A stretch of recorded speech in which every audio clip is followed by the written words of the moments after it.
What is going on, guys? My name is The Rose, and I'm joined by a jackass in his new home and our token black guy,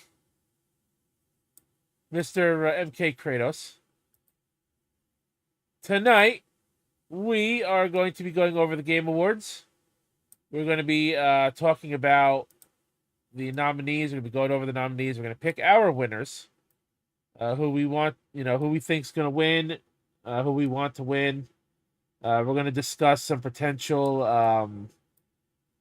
We're going to talk about some potential reveals tonight. I do have an article that Sega is teasing a reveal at the Game Awards tonight. Not tonight, Thursday night. We will be covering that on the channel as well on the next episode of the Game Corner podcast. Thursday night, we will be watching the show live, reacting to it, reacting to the live world premieres and whatnot, and getting pissed off whenever they play music.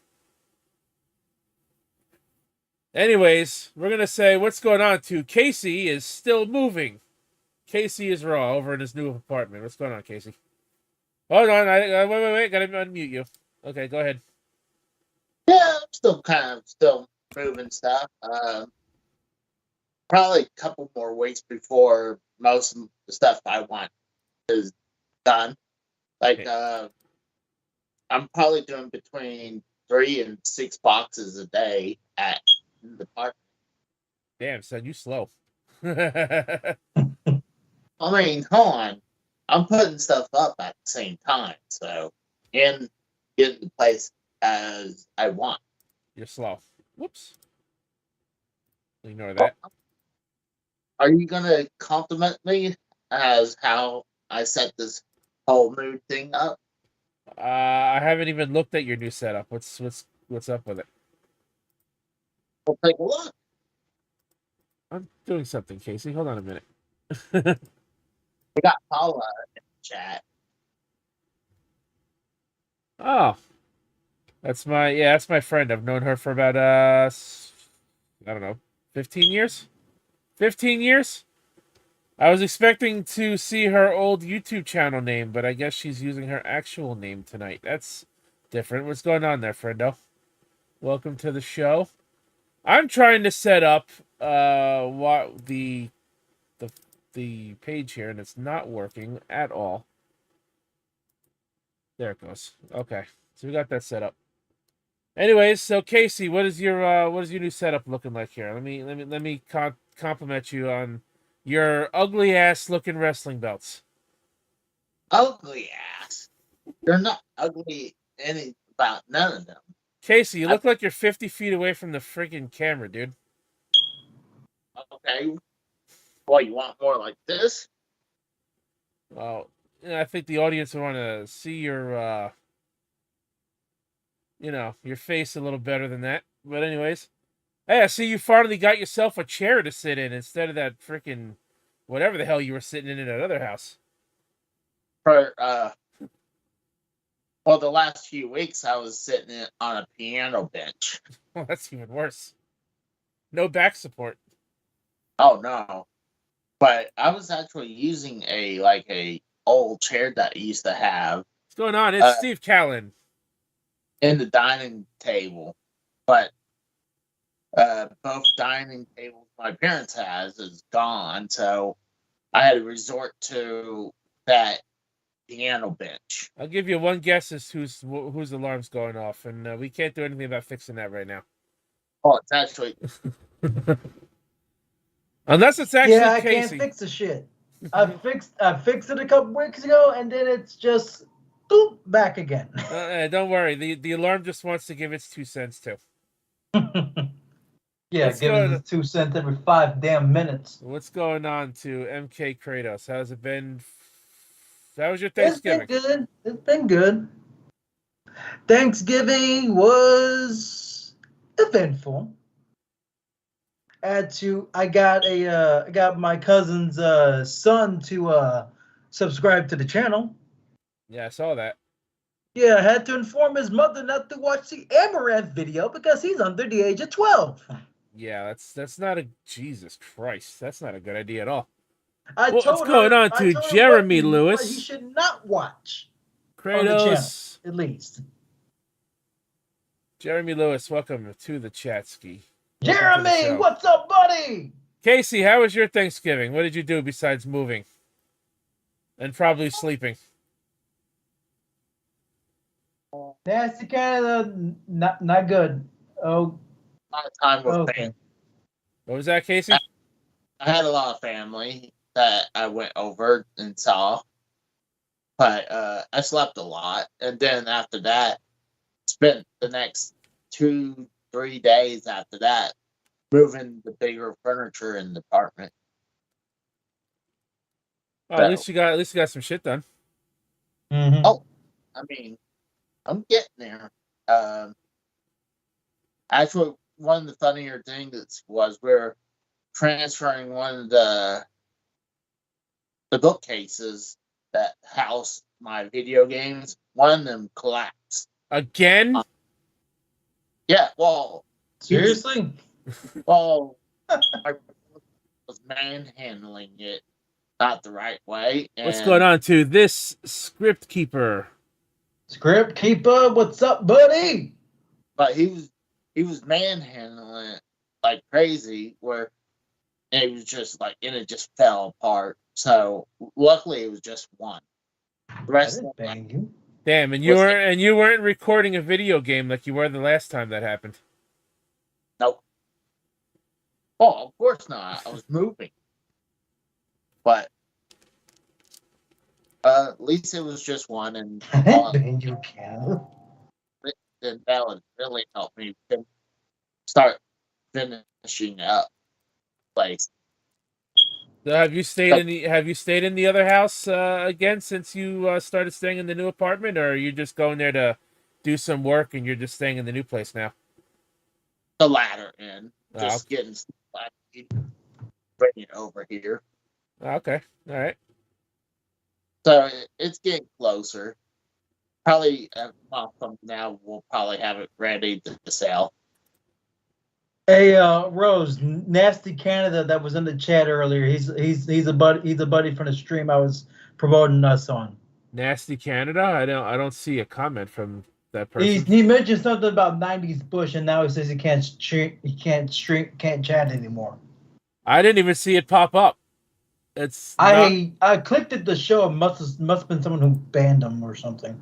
Let me see if I refresh the page. Oh, there it is. Yeah, for some reason, if you have to approve it, I guess it doesn't show up even on my back end, which is weird.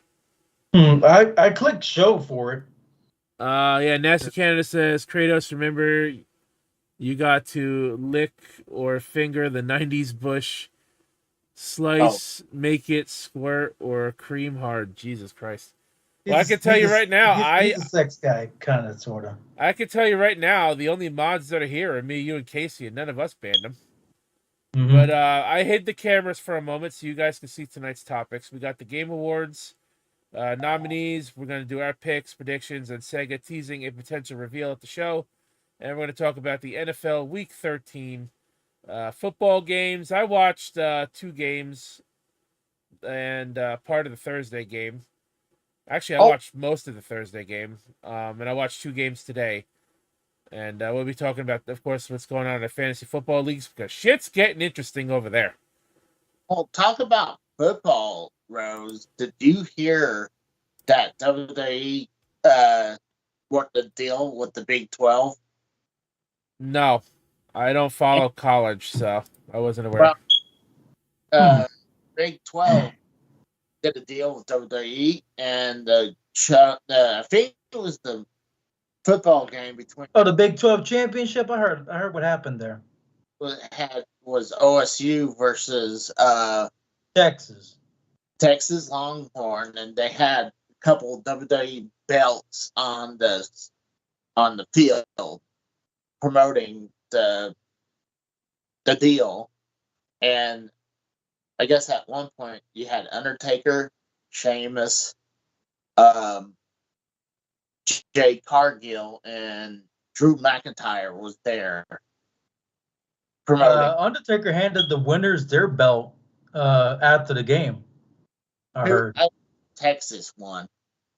Yeah, Undertaker handed them personally a belt after the game.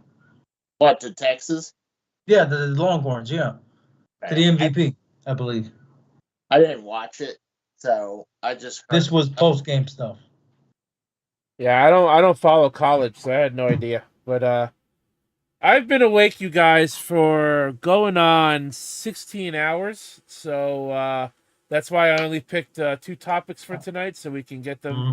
We can do them. And the Game Awards thing's going to take a little bit anyway, because there's like fucking 14 categories to go through. Oh, man. And then, talk some football and plug our shit. Nasty Canada, I don't know why you can't talk. None of us banned you, that's for sure, especially me. I didn't even know you were here. But welcome to the stream if you're still watching. Plus, We got Jeremy Lewis, Script Keeper, and Nasty Canada from my buddy Funny Rob Bebe's channel, who's live streaming a watch along of the Chiefs Packers game right now. We'll be talking a little bit about that when we get to the football segment in a little bit. Mm-hmm. well, it's not me because I'm using my phone as my camera, and I don't have my laptop on me. So I got my phone on one stream, the tablet on this stream, and me focusing on the whole thing from my laptop. well, it's probably not because he was getting shadow banned. It's probably here's the thing about Google and YouTube. If you say something a little controversial, there'll be something. Let's say you said something controversial. Mm-hmm. Google will automatically ban that comment even before we even get to see it. Right, but it Mhm. wouldn't stop him from chatting in the chat. At least I wouldn't think so. He No. claimed he thought I banned him. He went to the other stream and claimed I banned him. Like, I didn't ban you, dude. No, I don't know. I Your honestly, comment's still up. It was still up on my end. it's still there. That's what I said to Yeah, him. I could see it now too. It's still there. Yeah, that's because I clicked show on that. I didn't hide that. But yeah, so let's get to the show because, like I said, I don't want to rush it, but like I said, I also do got to go to the convenience store in about an hour, so I want to get a decent amount of this topic in before I have to disappear for about 25 minutes. I may have an idea on what the surprise could be that Jeff Keighley is going to show off at the Game Awards. I have an idea on what it could be. Send me. Well, if you have any article about that, send it my way because I have one about Sega, so I can. It's not confirmed yet, but it's something from like GameRant.com. I think the Sega one was from Game Rant too. No, so the Sega one I have is from VG 24/7. Remember, this is the 10th anniversary of the Game Awards period. This is the 10th ever Game Awards, and the first ever one to win was Dragon Age Inquisition.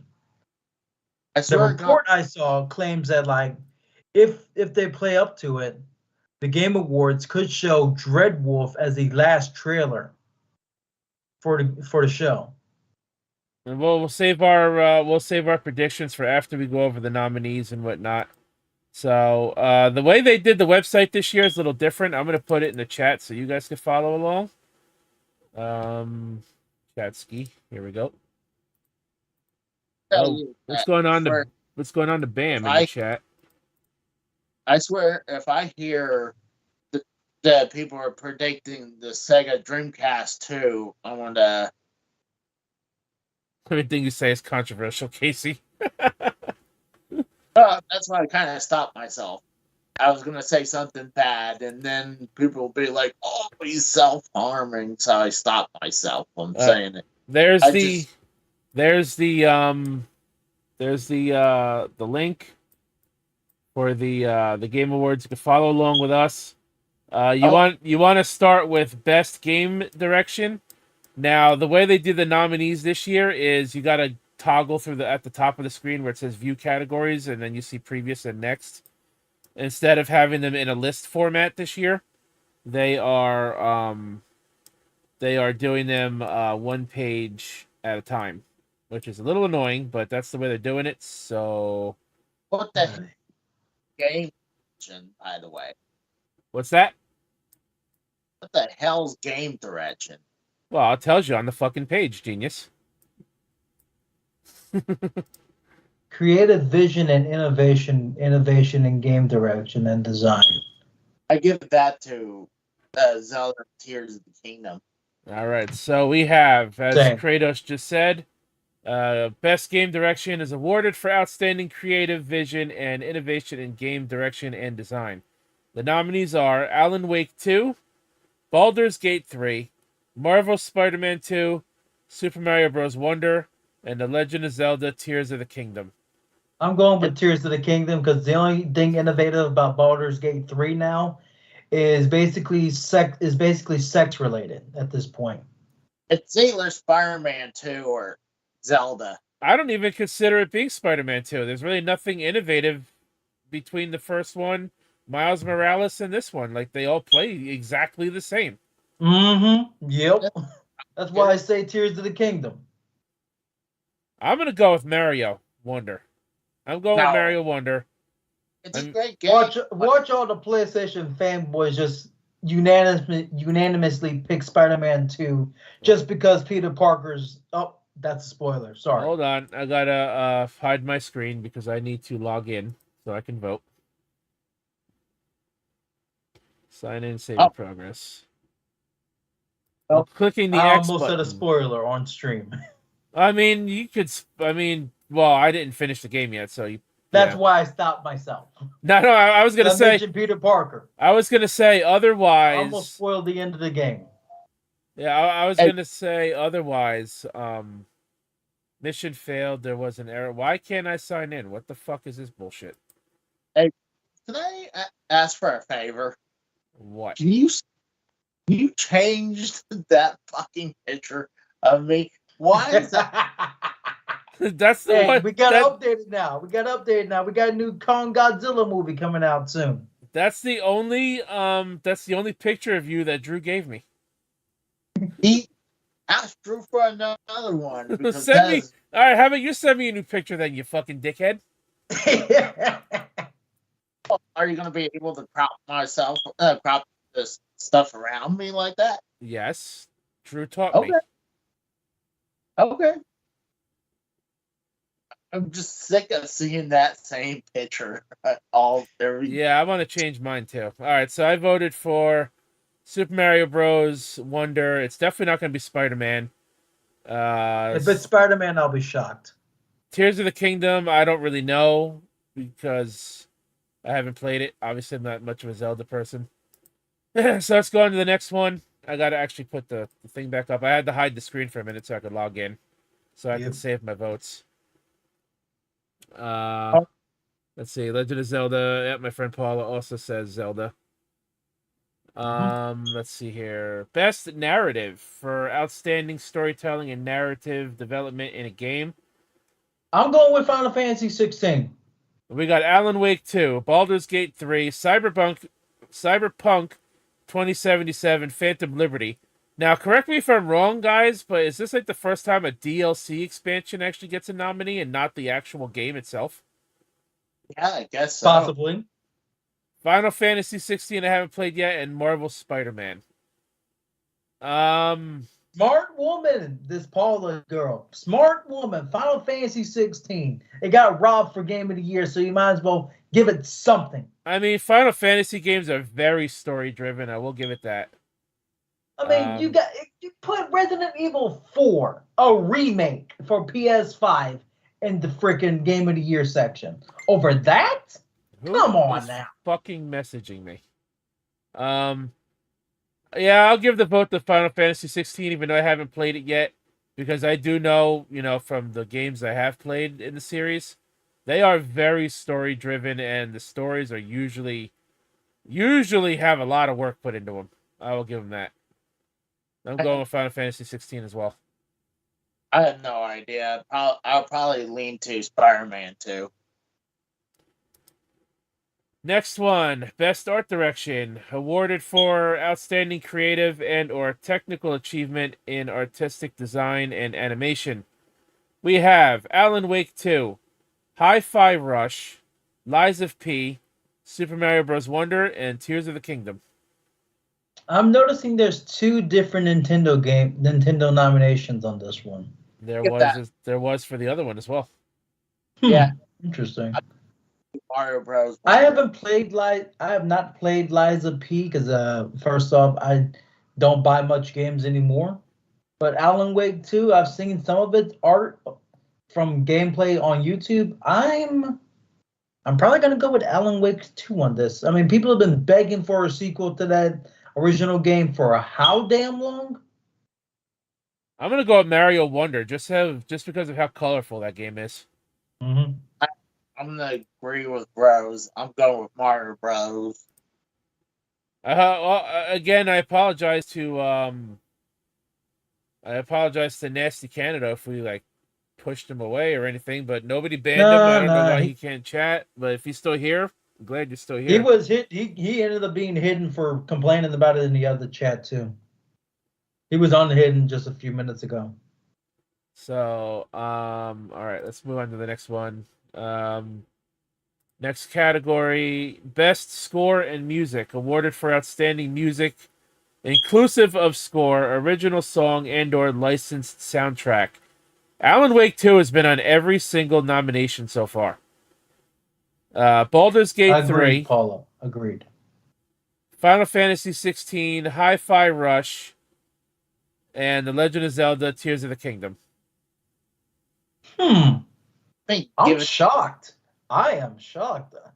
Then again, Michael Salvatore was fired by Bungie, so fuck you, Sony.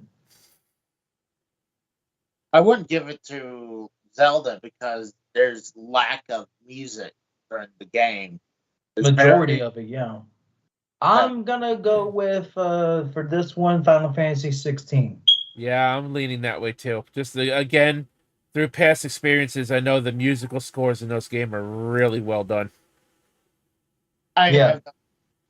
And I can't wait. Destiny 2. I can't wait for the Final Fantasy VII remake Part 2 to come out next year. I'm hearing it's gonna be. Isn't it supposed to be on 2 discs or something? 2 or 3. I think one's supposed to be a data disc, and the game is supposed to be on 2 discs. Because remember, the first remake, the remake Part 1 had a data disc and the game disc. So it's probably going to be. I'm hearing like the game was so big they put it on 2 physical discs. Yeah, that's what I'm thinking. That's why I said 3. If you include the data disc, that you're probably going to have to install first. Next category, Best Audio Design. Now I don't understand. You have best audio design. You have best music and you have best audio. Why don't you lump this together? Maybe because I see why it's in-game audio, like the sound effects and stuff. Yeah, but I mean, you could still kind of lump that together. Kind of, maybe. I don't fucking know. I don't think so. Alan Wake 2, Dead Space. Let's turn this into a drinking game. Take a fucking shot every time I say Alan Wake 2. I'll take a shot of water. I ain't drinking no beer. Dead Space, Hi-Fi Rush, Spider-Man 2, and the Resident Evil 4 remake. I'm going with. You know something? Why the? You know what? I would be really mad as to why Super Mario Bros. RPG was not nominated for the music design, because that musical score for that remake was really well done. But I understand why. I think it's mainly because of the release date. Yeah, exactly. Yep. Because the audio and the music in that game was really well done. I agree. I was watching your streams. I agree. What's up, Casey? I think the date is bullshit because I mean, if it was the date when Mario came out, they wouldn't put it on the list. Well, no. We're talking about the RPG, not Wonder. Yeah, Wonder came out a month before RPG did. Yeah. I mean, if you said the same thing, if you want to say that, Elden Ring should have been a part of Game of the Year contender then last year. But it wasn't. Bam says Casey wins most game losses of 2023. I really don't know where to go with this one. It's either going to be RE4 or Spider-Man for me. I'm going with Dead Space just to piss off people. I'm going with Spider-Man. All right, Casey, did you make a pick for this one or no? I'm boycotting any of these right now. Jesus Christ. It's gonna be the same 5. I'm boycotting my vote now. Best performance. This one's for voice acting. Here we go. Awarded for an individual for voiceover acting, motion, or performance capture. We have.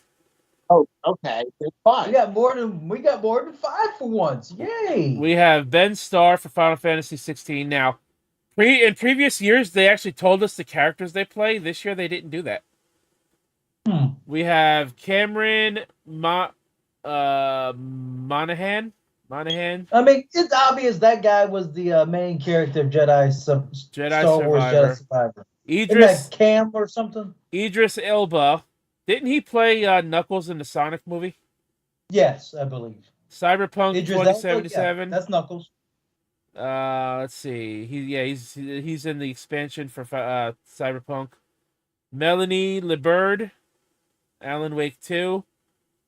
She's probably the lead for like the female lead. Neil Newbin, Baldur's Gate 3. Yuri Lowenthal for Spider-Man 2. The only one of these. Wait, I think Yuri Lowenthal was. I think that was either Mary Jane or Miles Morales' mother. No, Yuri Lowenthal. Mary Jane was Laura Bailey. Okay, that's Miles Morales' mother. That actress. That's who she played. Well, the other female character in the game was deaf. Well, Yuri Lowenthal was a guy in the first place, so. Oh, I'm losing my shit. I'm losing my shit. The only one on this list I'm familiar with at all is Yuri's. Because again, I don't even know the characters that they all play, and I didn't play these games.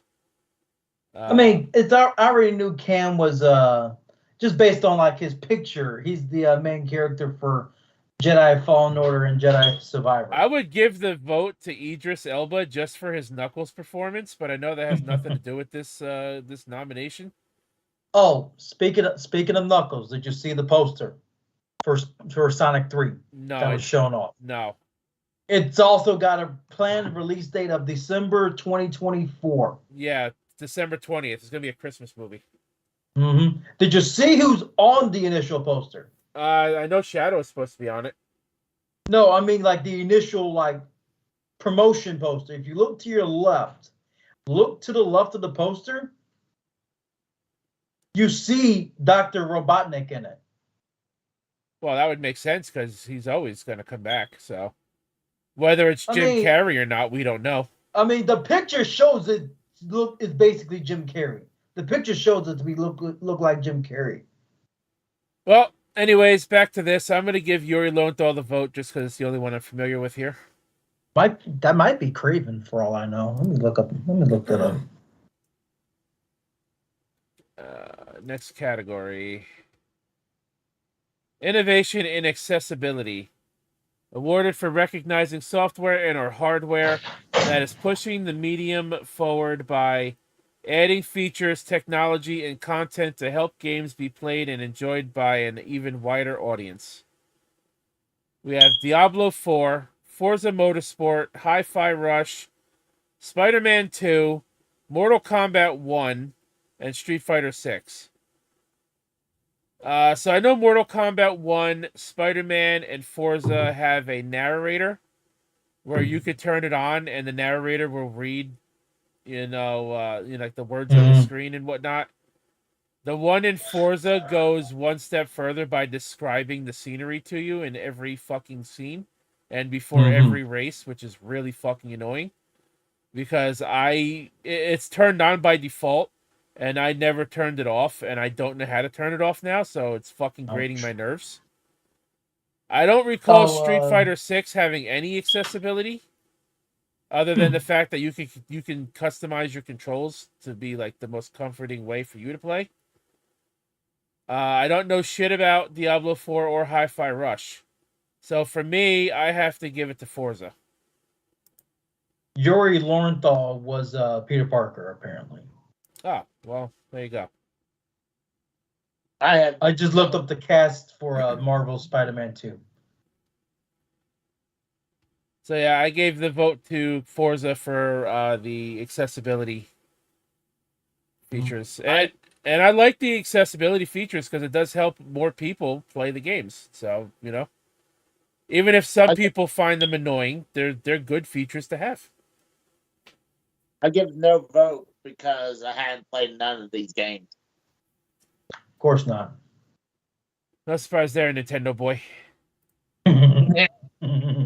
Games for Impact.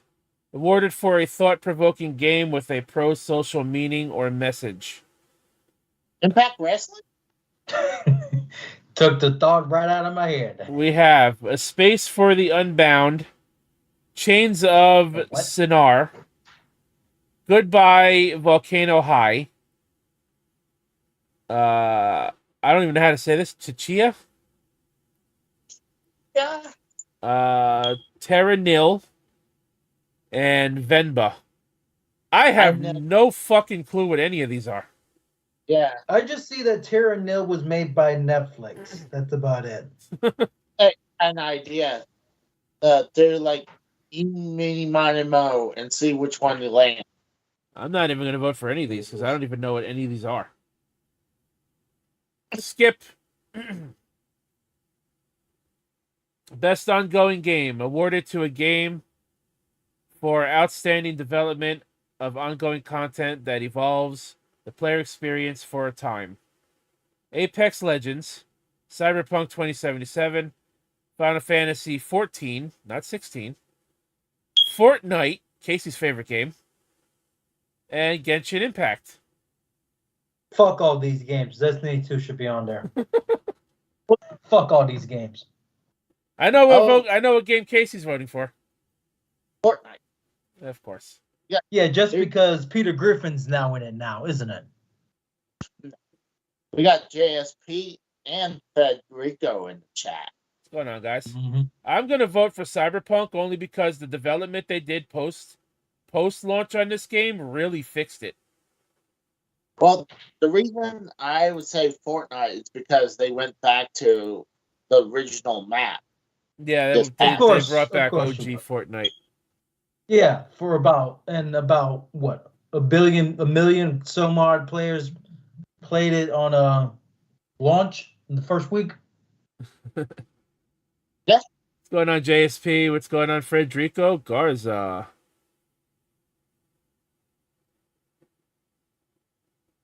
All right, next category. Of course, we always save Game of the Year for last, even though they put it first in the list. Best community support. Recognizing a game for outstanding community support, which is basically like mods and stuff. Transparency and responsiveness, inclusive of social media activity and game updates and patches. We have Baldur's Gate 3, Cyberpunk 2077, Destiny 2, Final Fantasy 14, and No Man's Sky. Why is No Man's Sky still getting nominations when that came out like 10 years ago? Well, they got the community support, but Destiny 2 should not be on this list. I'll be shocked if they win. Because they fired most of their community support team to begin with.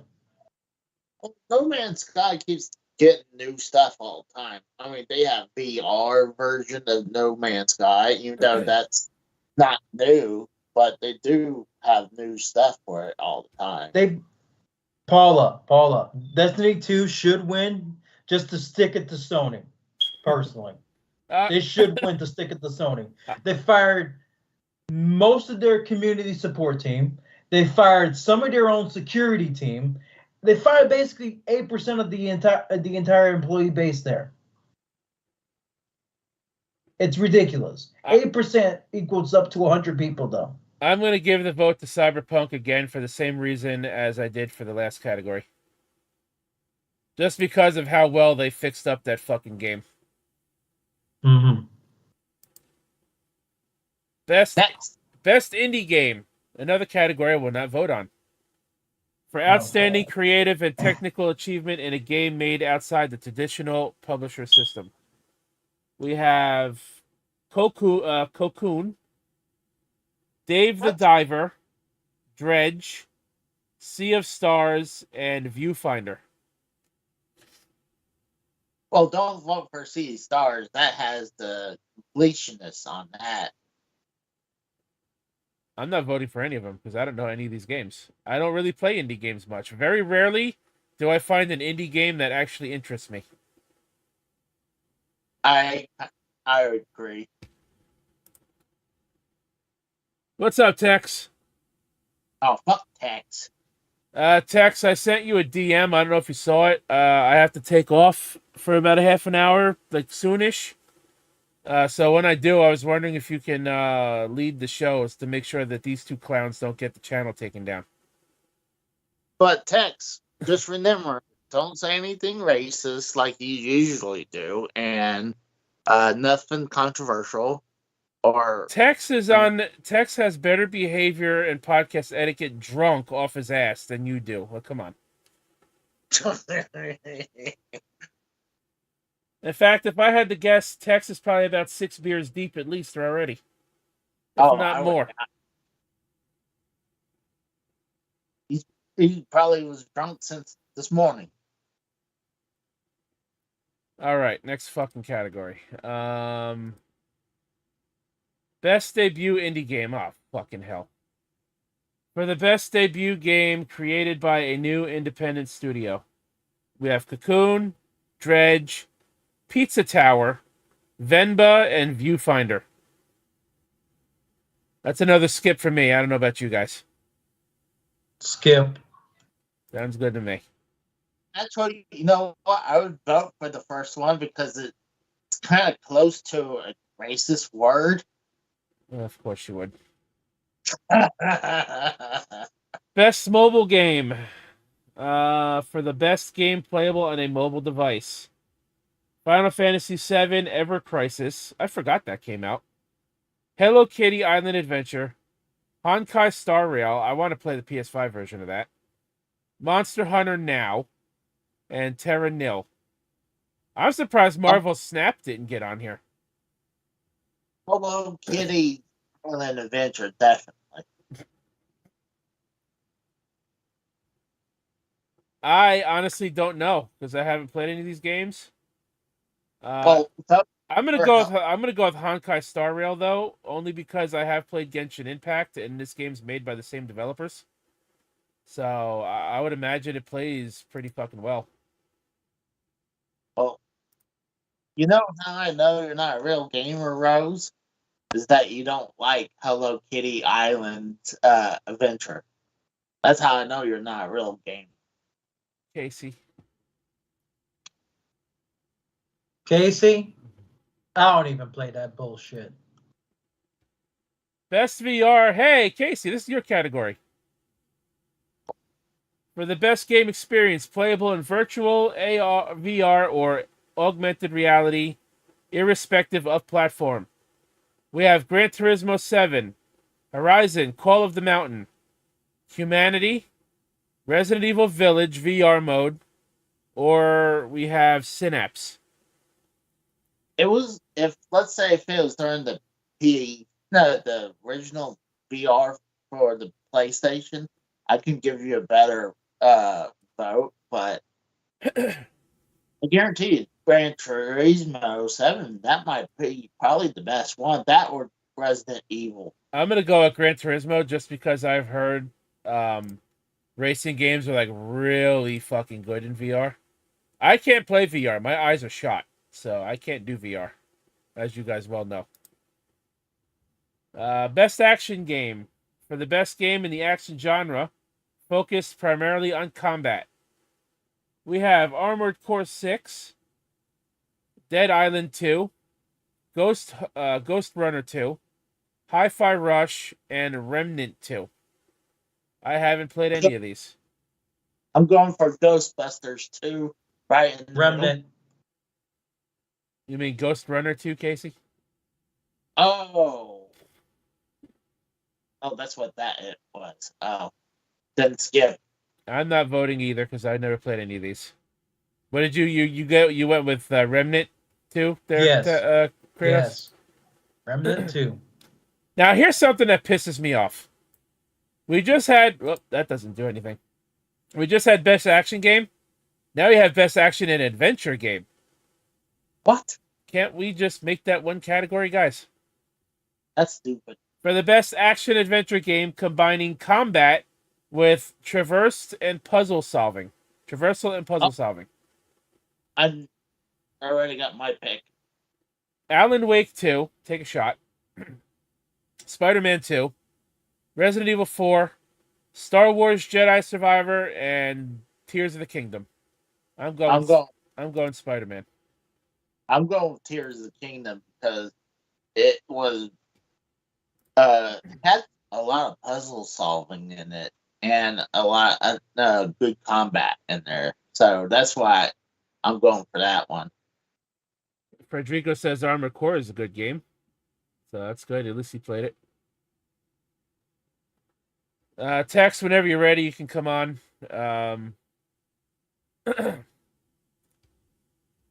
Kratos, what's your pick? Kratos? He's me. You're just Jedi Survivor. Oh, okay. I thought we lost him again because I know last episode his freaking internet was dog shit. I got my mic muted. I got some people I'm talking to right now. Oh. All right. Best RPG. Personally, should be Mario RPG, but again, it came out too late. For the best game designed with rich player character customization and progression, including massively multiplayer experiences, we have Baldur's Gate 3, Final Fantasy 16, Lies of P, there's Tex, Sea of Stars, and Starfield. I'm going with Final Fantasy, because why wouldn't you? All right, I gotta add Tex on here now. Add. I remember how to do this. Where is he? There he is. Boop.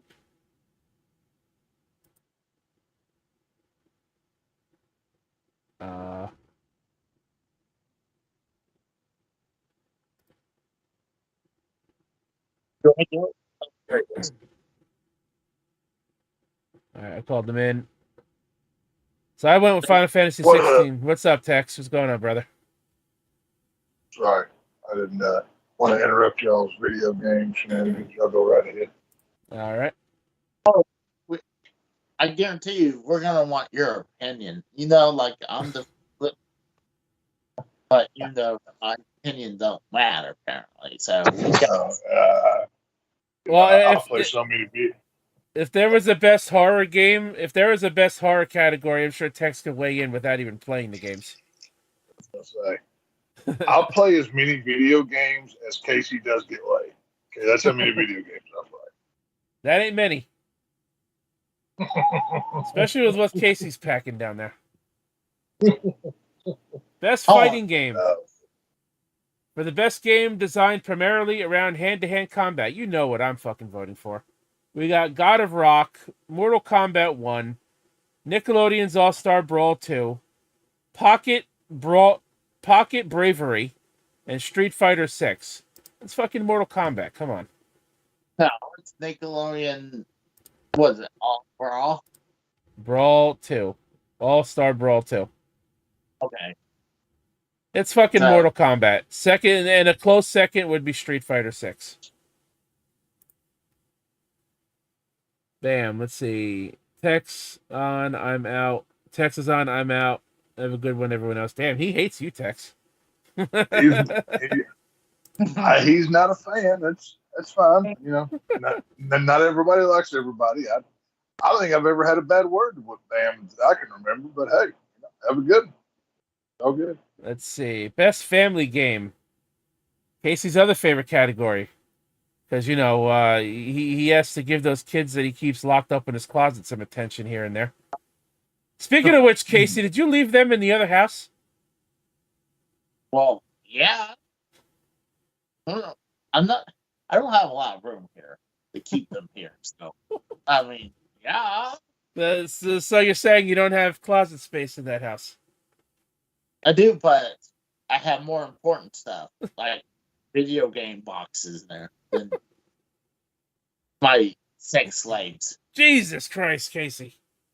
God damn it, Casey. Best family game. For the best game appropriate for family play, irrespective of genre or platform.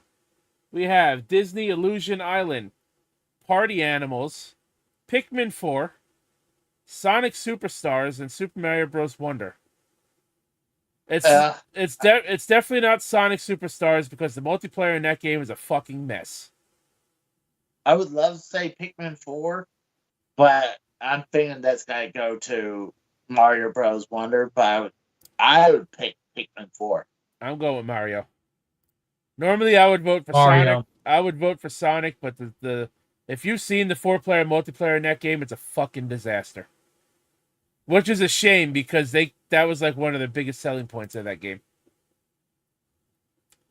All right, best sim and strategy. Holy shit, are we almost done here? Oh. Best game focused on real-time or turn-based simulation or strategy, gameplay irrespective of platform. Advance Wars 1 and 2 Reboot Camp, Cities Skyline 2, Company of Heroes 3, Fire Emblem Engage, and Pikmin 4. I go with Pikmin 4 again. I'm going with final Fire Emblem Engage. Because Pikmin 4 is a very good strategy game. The Pikmin games are usually really good strategy games. Oh, my friend's calling you out, Casey. She says she bets you have a red room, too. I used to sleep in the red room. So, she was correct. Not anymore. Best sports and racing game. For the best traditional and non-traditional sports and racing game. Now, here's something else that annoys me. Sports and racing are two different genres. Why are they lumped together, but action and adventure get their own categories? Well, they did last year, too, and probably the years before that. Probably not a lot of... I mean, honestly, do you think Madden or these other sports that gets copy and paste every year should have a reward like that? I mean, they might as well because racing is its own genre, and there's 3 racing games on this list only 1 sports game and 4 racing games. It might as well have been in 2 separate categories. That's so fucking stupid. We have EA Sports FC 24, which is formerly known as the FIFA games. Fuck soccer. I agree. We have F1 23, Forza Motorsport, Hot Wheels Unleashed 2, and the Crew Motorsport. Now, I have played the Crew Motorsport the first 5 hours, and I am playing through Forza Motorsport. For racing, because the Crew actually has a story mode, whereas Forza is just a career mode that really doesn't have a story. You're just doing a bunch of racing series with different cars. I'm giving it to the Crew. I have no opinion. Empty-headed, as always. I didn't say that. I usually don't play sport games. Best multiplayer. For outstanding multiplayer gameplay and design, including co-op and massively multiplayer experiences, irrespective of game genre or platform. Baldur's Gate 3, Diablo 4, Party Animals, Street Fighter 6, Super Mario Bros. Wonder. Now, this should not even be in best multiplayer because the multiplayer in Mario Bros. Wonder is a crock of shit. Because all you do when you play online, you're playing against other people's ghost characters. You're not playing real time with other people in the stages. That's true, but you can play when you're playing, like, let's say on co-op, then you're playing with the 4 of you. Don't care. Street Fighter 6. I hate to say this, I'll go with Mario Bros. Wonder. Well, Tech says, seems like the same games for every category. It kind of is. I made a joke text. Sounds about right. I made a joke text, like the first 6 categories, the Alan Wake 2 video game was nominated for every one. And I said, fucking, let's make this a drinking game and take a shot every time I say Alan Wake 2. Yeah, I'm drinking water. Now, I'm not drinking any alcohol. I'm not a gamer. Obviously, I'm not a gamer, but I don't know. You could hold up Alan Wake 2 in front of me, and I would not know who the fuck that character is or what the video game was about. So I have no idea. I know it's a horror type game. The first one came out like 10 years ago. And it must not be a very good one because I've never heard of it. So I don't know. All right, What you this got one is Best Movie Adaptation, recognizing outstanding creative work that faithfully and authentically adapts a video game to another entertainment medium. We have Castlevania Nocturne, which is on Netflix. We have Gran Turismo, which Frank watched. We have The Last of Us, which did not need a TV show. Twisted Metal, which I have no opinion on because I haven't watched it. And the Super Mario Bros. Movie, which It was all right. fucking fantastic. I go with Mario Bros. Movie. I'm going with the Mario Bros. Movie too. That movie was great.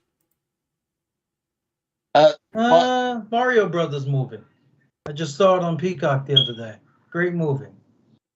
By the way, Tex, no one really cares about these categories. The only one that cares is the game of the year and all the announcements Pretty that they much. read. A lot of the That's awards. about it, yeah. A lot of the excuse me. A lot of the awards, like if you tune in Thursday night when we're watching it live, a lot of these awards won't even get presented on stage. They'll just get mentioned, like, oh, this game won best art direction, or this game won best narrative. Like some of the categories will get spotlighted, but most of them don't. So basically, most of these awards are just so these creative types can put it on a resume that in 2023 I won best voice actor in a video game. pretty much. That's all it's good for. Pretty much. Okay. They get to stroke their own ego, pretty much. And then a lot of times the only reason we usually watch it is for the game announcements, and that's it, really. That and to make fun of how terrible the presentation is. Now, is this like, okay, obviously like the Oscars are on television or, No, the music awards, whichever one. Is this televised at all? Or? no, it's streamed on YouTube and Twitch. Okay. Then they tell people that we're also welcome to stream it and whatnot. And then they go play copyrighted music left and right throughout the whole thing, so you get copyright hit. Mm-hmm. Okay. So it's basically the Oscars for video games, man. That's it. Just the Oscars for video games. Well, I kind of figured that with all of the nonsense categories that seem to be popping up as y'all read these things, but I don't even watch I don't even watch award movie shows, much less video game award shows. So, Hey, Rose, What's that? when is the award where who donated the most money? The award to this. That doesn't exist. Sure, it exists. I mean, come on. I'm sure there's some game maker say, hey, here's some money, so let's have a reward. So that's a reward. The most donated award. Honestly, if that did exist, which it doesn't, that would have to go to like a crowdfunded game, like something that got crowdfunded on Kickstarter or something. True, that's a good point. And you know how often Kickstarter projects fucking flop and don't even get finished. True. So most anticipated games. This is going to be a game that releases next year. Recognizing an announced game that has demonstratedly illustrated potential to push the gaming medium forward. Final Fantasy 7 Rebirth, which is Remake Part 2. Hades 2. Like a Dragon Infinite Wealth. Star Wars Outlaws, and Tekken 8. I'm gonna say it's either Final Fantasy VII Rebirth or Hades 2, but I'm gonna lean to Final Fantasy VII Rebirth. To me, it would. I'm going to Final Fantasy, but if I didn't pick Final Fantasy, I would have picked Tekken 8. Tekken 8 actually comes out. Like a Dragon Infinite Wealth. That's it. Like a Dragon Infinite Wealth. Tekken actually comes out at the end of next month, I believe, January 26th. Let's see, what's the chat saying? Hands down, Last of Us. Apparently, Paula really liked The Last of Us. We know some people certainly didn't. We'll leave it at that. Content Creator of the Year. We normally don't go over these. I just like to look at them at the very least. Iron Mouse. People Make Games. Quack Kitty. Spreen. And Sifferbeck. Never heard of them. I'm pretty sure Spreen, that looks like someone that just took a picture off Google. It's like, hey, this guy has a YouTube channel. And now we're into the esports bullshit. So I'm just going to look over them. But again, we're not going to actually take these seriously. Best esports game. Counter-Strike 2. Dota 2. League of Legends. PUBG Mobile and Valorant. Next, we have Best Esports Athlete. We're not even going to look at that. We don't give a shit about esports teams. Esports fucking sucks. Esports Coach. Esports Event. Nobody cares about this shit. Maybe we need to know. We need to get an opinion about it. So now we're going all the way back to the beginning. To Game of the Year. Here we go. This is the big one. This is the one where at the end of the show, the orchestra comes out and plays some music from every one of the nominees. This one has 6 choices instead of 5. Game of the Year, recognizing a game that delivers the absolute best experience across all creative and technical fields. We have Alan Wake 2. Take another shot. Baldur's Gate 3. Spider-Man 2. Resident Evil 4. Super Mario Bros. Wonder. Or The Legend of Zelda Tears of the Kingdom. Giving it Tears of the Kingdom. It's that or Super Mario Bros. Wonder. I'm going with Spider-Man, but I think Zelda's going to win. In all honesty. If Spider-Man wins, I will not be surprised. If Resident Evil 4 wins, I'll be fucking pissed. I'm sick of all these remakes of Resident Evils. Like every generation, we gotta have another remake of Resident Evil games. Give me a minute, guys. I'm gonna grab something to drink. Yeah.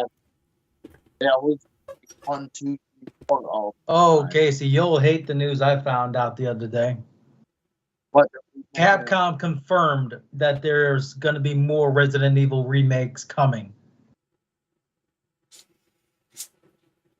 Look, I knew that would piss you off. Here's that. Just making new Resident Evil. Agreed. Make a new Resident Evil. I can understand that's like first time. Oh, good.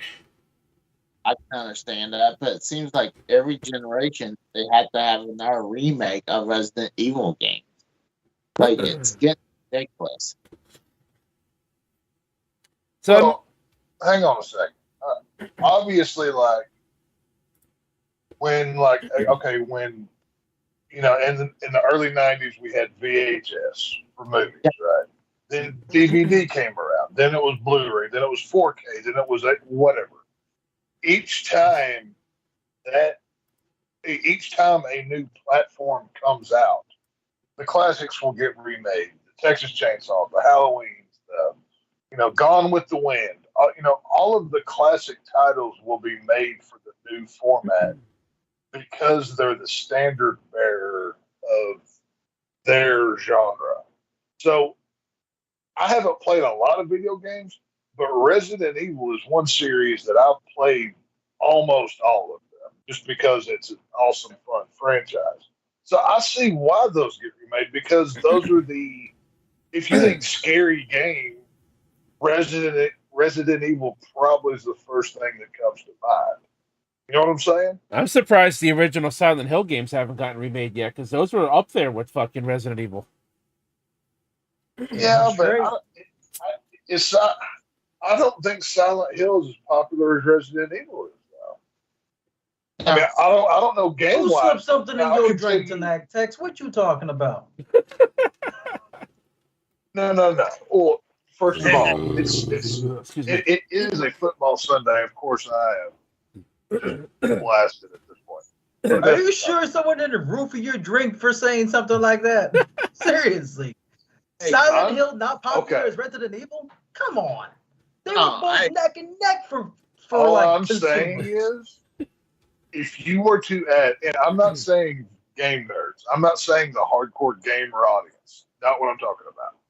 If you want to go into the zeitgeist to a normal person and say, and you hold up a picture of Resident Evil compared to Silent Hill, I bet you a paycheck more people know Resident Evil than they do Silent Hill.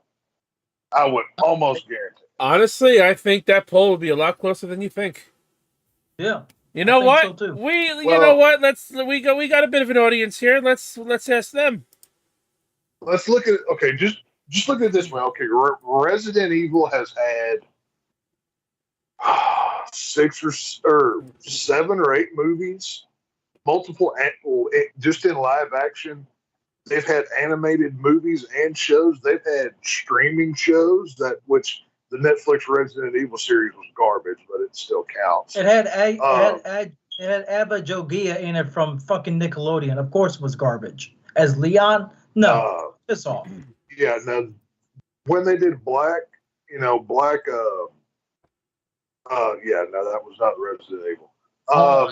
Multiple You can't say that word. I mean, that's racist. Oh well. I didn't even. Well. I'm pointing at the I don't poll. really. I'm pointing at the poll. I didn't even hear what he said. Not to mention the Umbrella Corporation logo. The red and white logo. They have lines of merchandise with just like T-shirts that say Umbrella Corporation. I've seen Resident Evil action figure lines over the years. I haven't seen nearly as much Silent Hill stuff as I have Resident Evil. You know what I'm saying? I'm not saying Silent Hill is not popular, and I believe they've even had films. They did, but not nearly as many. Not as many, and I believe the Silent Hill movie was also not very good. It was not. It was not. I'm not even sure if I've seen the Silent Hill movie, to be honest with you. I would have to. The Silent Hill movie involved a kid getting lost in Silent Hill, and Silent Hill was basically a town of ash. And how as hard is it to find a missing kid in a town that's completely ash? Okay, come on. So yeah, I don't think I've seen the Silent Hill film. I may have some years ago and just forgot it's possible, but it's not one that I can recall. But like I said, I'm not saying Silent Hill's a bad franchise. I don't know anything about it. It might be really cool. But Resident Evil, like I said, that's on the level of zombie horror. That's the standard when it comes to the video game side. That's why it gets remade so often every time a new console comes out, because people are, hell, you could say the same thing about fucking Mario. How many times have they remade Super Mario Brothers for a different Nintendo console? You can say the same thing. It's a different game every time. Yeah, but it's still the same series, just with different mechanics. Yeah, right. It's played, and like I said, I watched Drew play one of the Resident Evil remakes a few months ago when he did it. It was basically the same game. It wasn't exactly. They kind of took out some stuff, redid a few things, so you're not playing the exact same thing. but I'd say it's like 80% the same. You know what I mean? But I don't know. It's just I say that's why it constantly gets remade. Well, I want to know what does the Umbrella Corporation has to do anything evil? All they do is make umbrellas. That's why they're a corporation of umbrellas. Yeah, that whole testing out different viruses and making monsters. They didn't. They totally didn't. Umbrella totally had nothing to do with Project Nemesis or anything. Like they had nothing to do with it. Umbrellas has nothing to do with it. I mean, the people who manufactures umbrellas has nothing to do about this. I mean, Right. obviously that was a bad joke. Well, I mean, to be fair, you said it, so it probably wasn't good. You know what I mean? Well, I put a poll in the chat. I asked you guys, what do you think's more popular? Is it Resident Evil?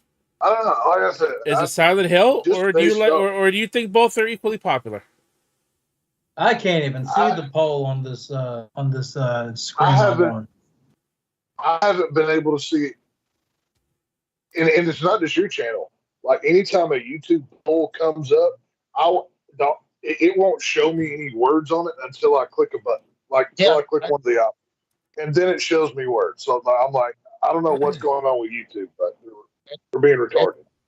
It's something with you. Same thing for me. It's just a blank white piece of screen, and then I pick my answer. Luckily, it was Silent Hill when I picked it. Sheesh. Well, if you can see the poll, feel free to vote. Listen, I'm not saying Silent Hill's bad. I mean, I think Silent Hill, isn't that the franchise where that guy with the big triangle head comes from? Triangle head? I believe so, yeah. It's like a big monstrous guy. He's got like a big axe or something. He's got like a triangle thing on his head. It's like kind of monsterish, kind of Hellraiser-ish looking. I'm not sure exactly what it is. Wait, I think that may be a different series. I think that's like The Evil Within, possibly. That one could be Evil Within. I don't know. That's a more recent. All I know is Resident Evil. All I know is Resident Evil has been. I mean, let's see. The first Resident Evil came out with the first PlayStation, right? Yeah. It's N64, Dreamcast, PlayStation 1. I think even the Sega Saturn. Was it on the Saturn? I know the first time I ever played Resident Evil was at my buddy's house. He had the original gray PlayStation. That's the first time I ever saw it. And I was like, the OG PS1. Awesome. Yeah, the original one. I think Resident Evil is more, it's more known, it's more noticeable. Like I said, I think Resident Evil is kind of like Friday the 13th or Halloween or Nightmare on Elm Street. The name alone has entered the zeitgeist of scary games. And that's a lot of people's go-to for it. But I mean, hey, I could be wrong. I mean, it is what it is, but it's one of those things. I only bring up the whole Silent Hill thing because I seriously think it's on the same par as Resident Evil back in its prime of having actual games out there. Because Silent Hill 4 kind of pissed off a lot of people from what I've heard. The video game Silent Hill 4 pissed off a lot of their fan base. Well, now, just to be fair, I've never played a Silent Hill video game in my life. But whenever PlayStation 4 had came out, the main reason that I even bought a PlayStation 4 was so I could play Resident Evil 7.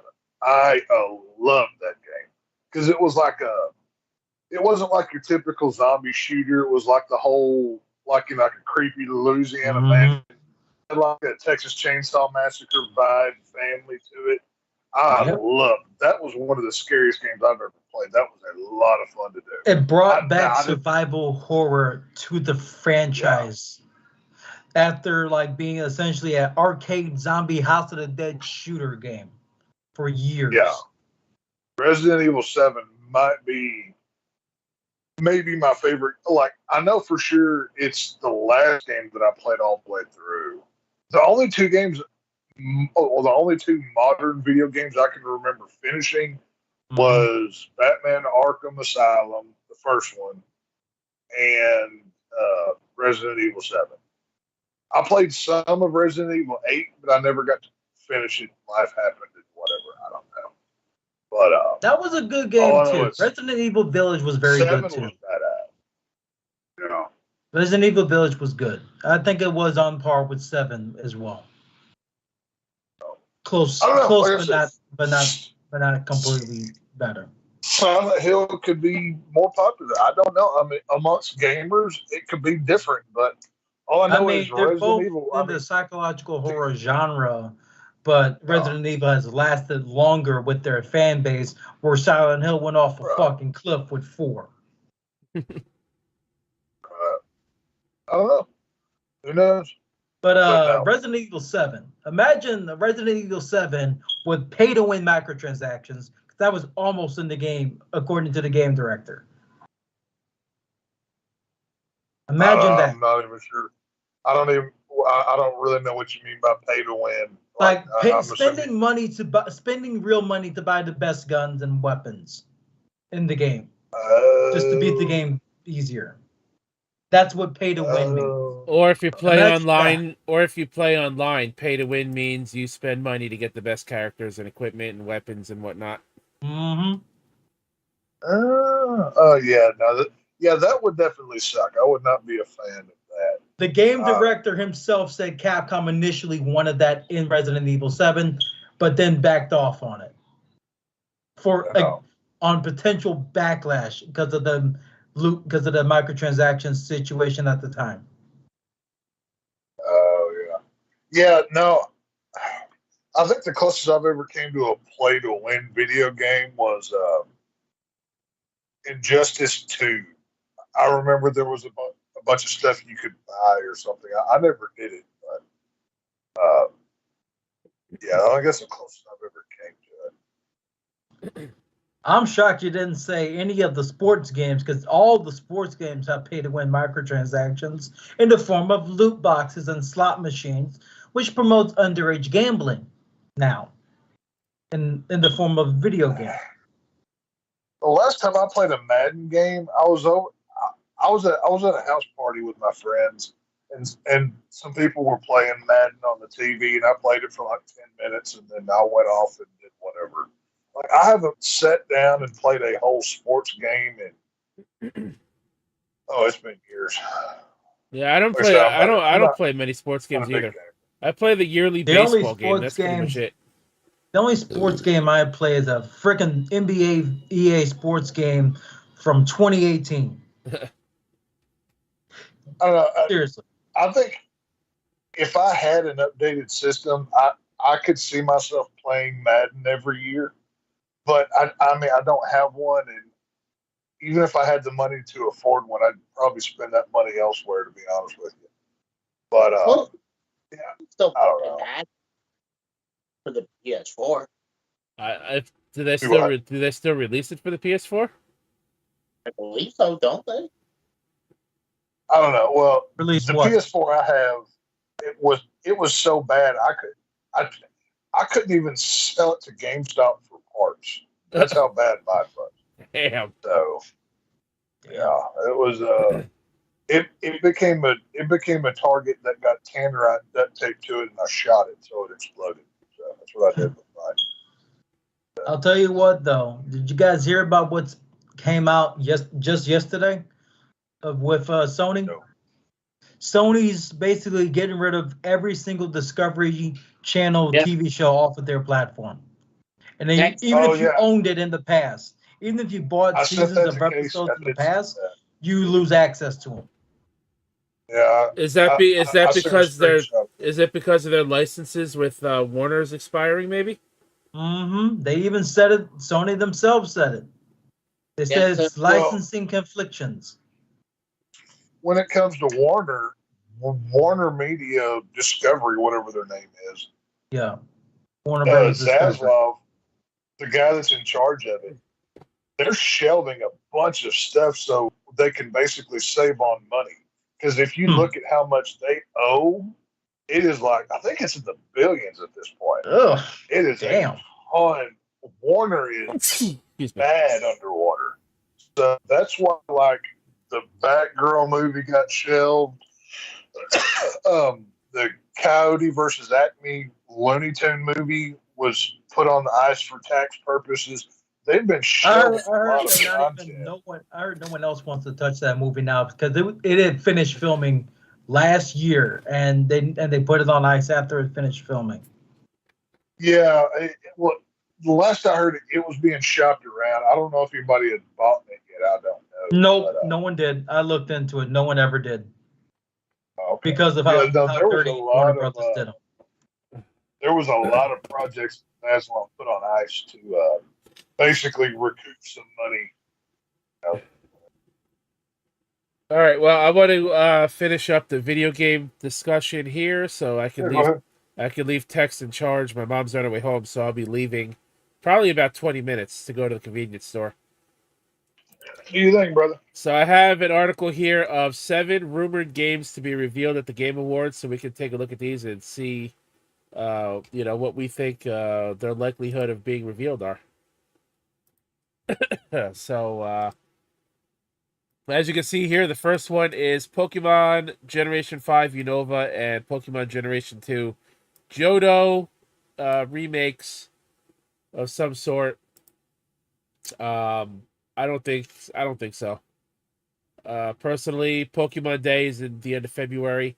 I think this, if one of these or both of these get revealed, I think they save that for Pokemon's birthday, which just makes sense to me. I would save that for the birthday of Pokemon. Seriously, yeah.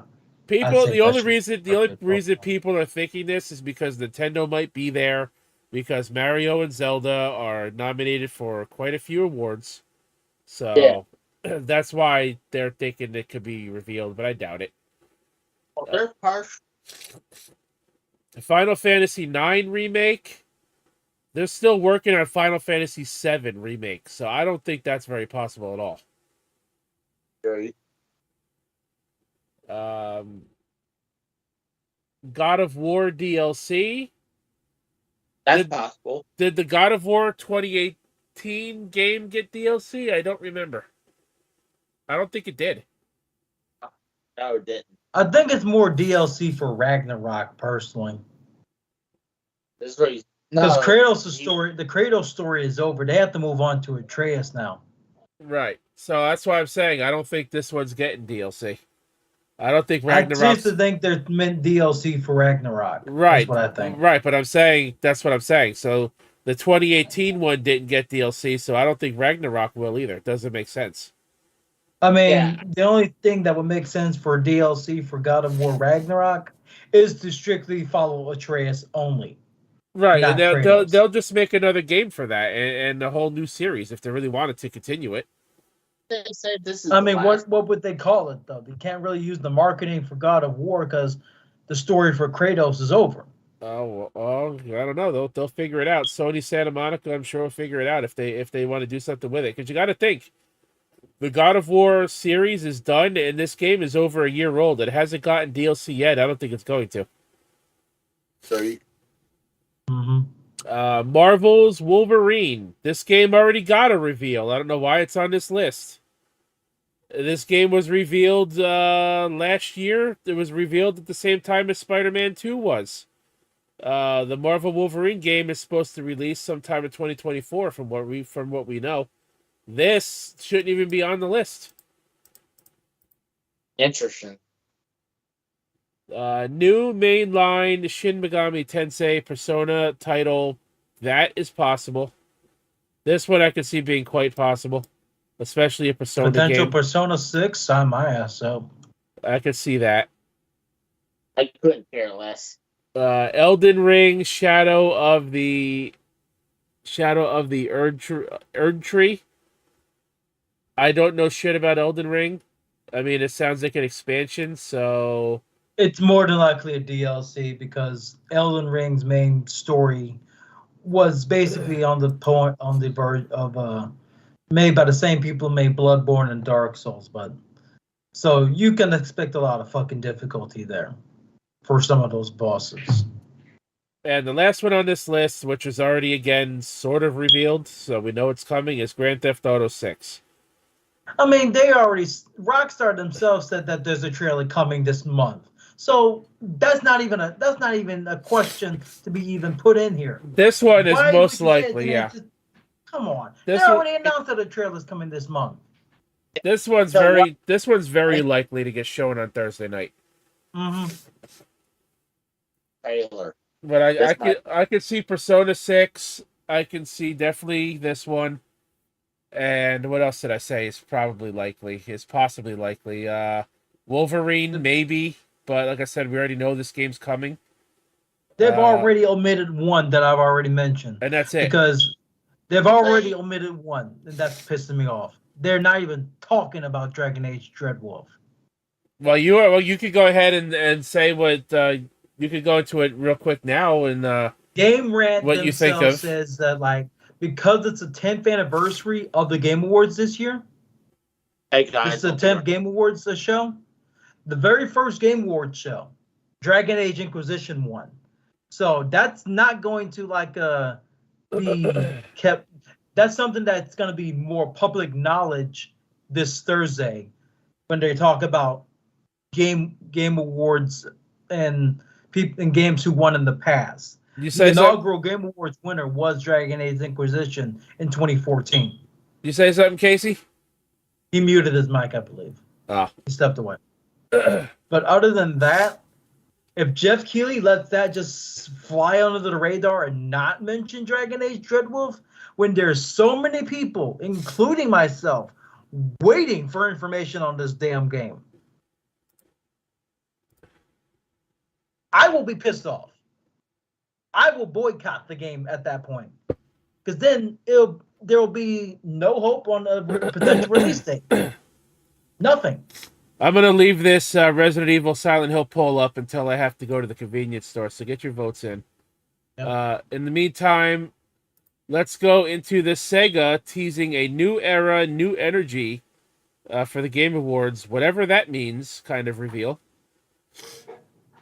Earlier this week, Twitch streamer Curious Joy shared a video showing a letter she received from Sega saying that she should make sure to tune in to the Game Awards December 7th.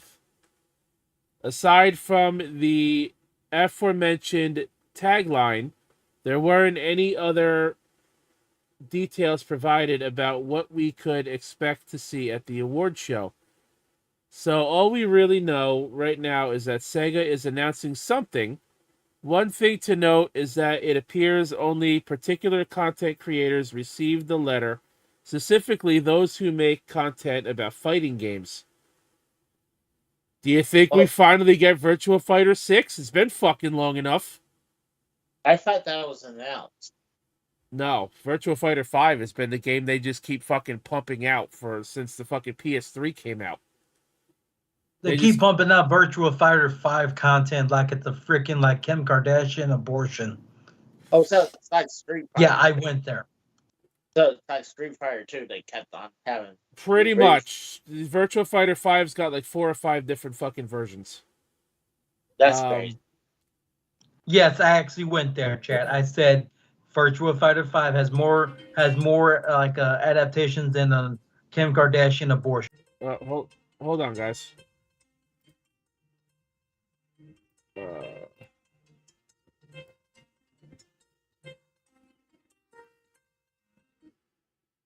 Hello?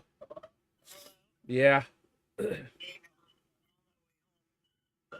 Alright, well, how close to Beckerville are you?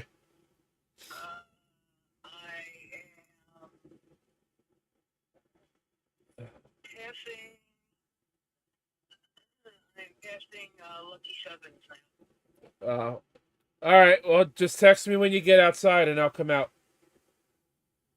Because I got to put my hoodie and my sneakers on. All right, bye.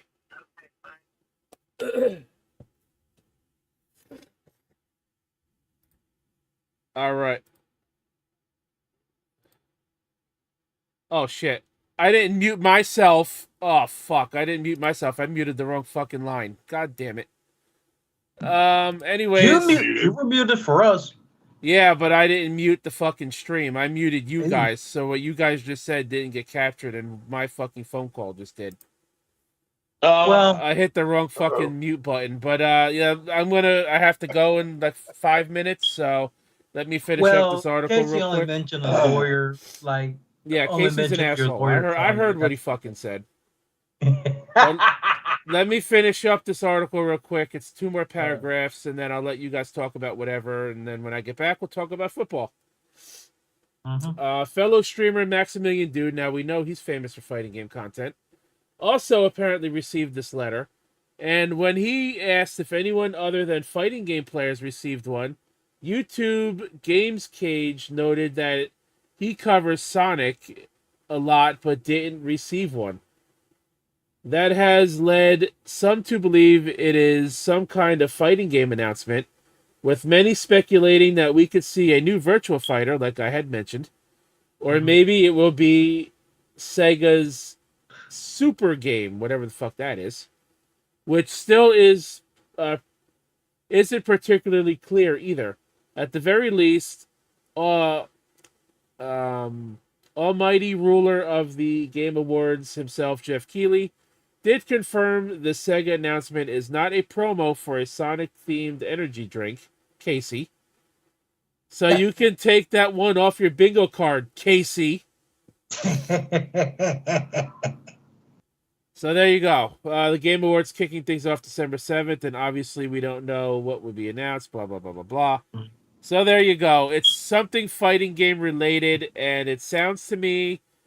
Now, Sega, the only fighting game Sega ever had was Fighting Vipers, which only had one game and got a HD port to the PS3.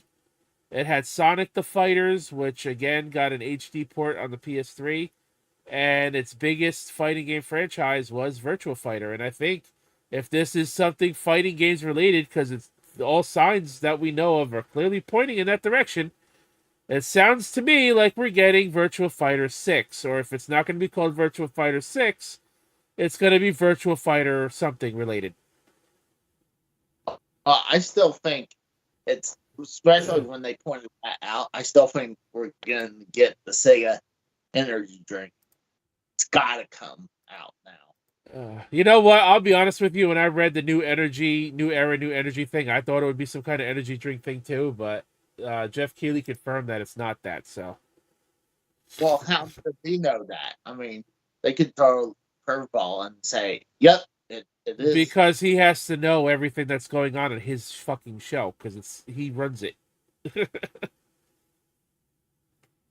But you guys got about 2 minutes on this poll, so if you haven't voted yet, get your votes in. I'm going to end this poll in a minute. So, what do you guys think this Sega announcement could be? Do you think it could be a new Sega property getting some kind of fighting game? Maybe a brawler? Maybe it's not exactly a fighting game, but a brawler like Streets of Rage? Maybe we get Streets of Rage 5. Who knows? I think Sega 2. Dreamcast 2? Did we put our YouTube chat to sleep, or is the chat dead or frozen? It hasn't moved in like a half an hour.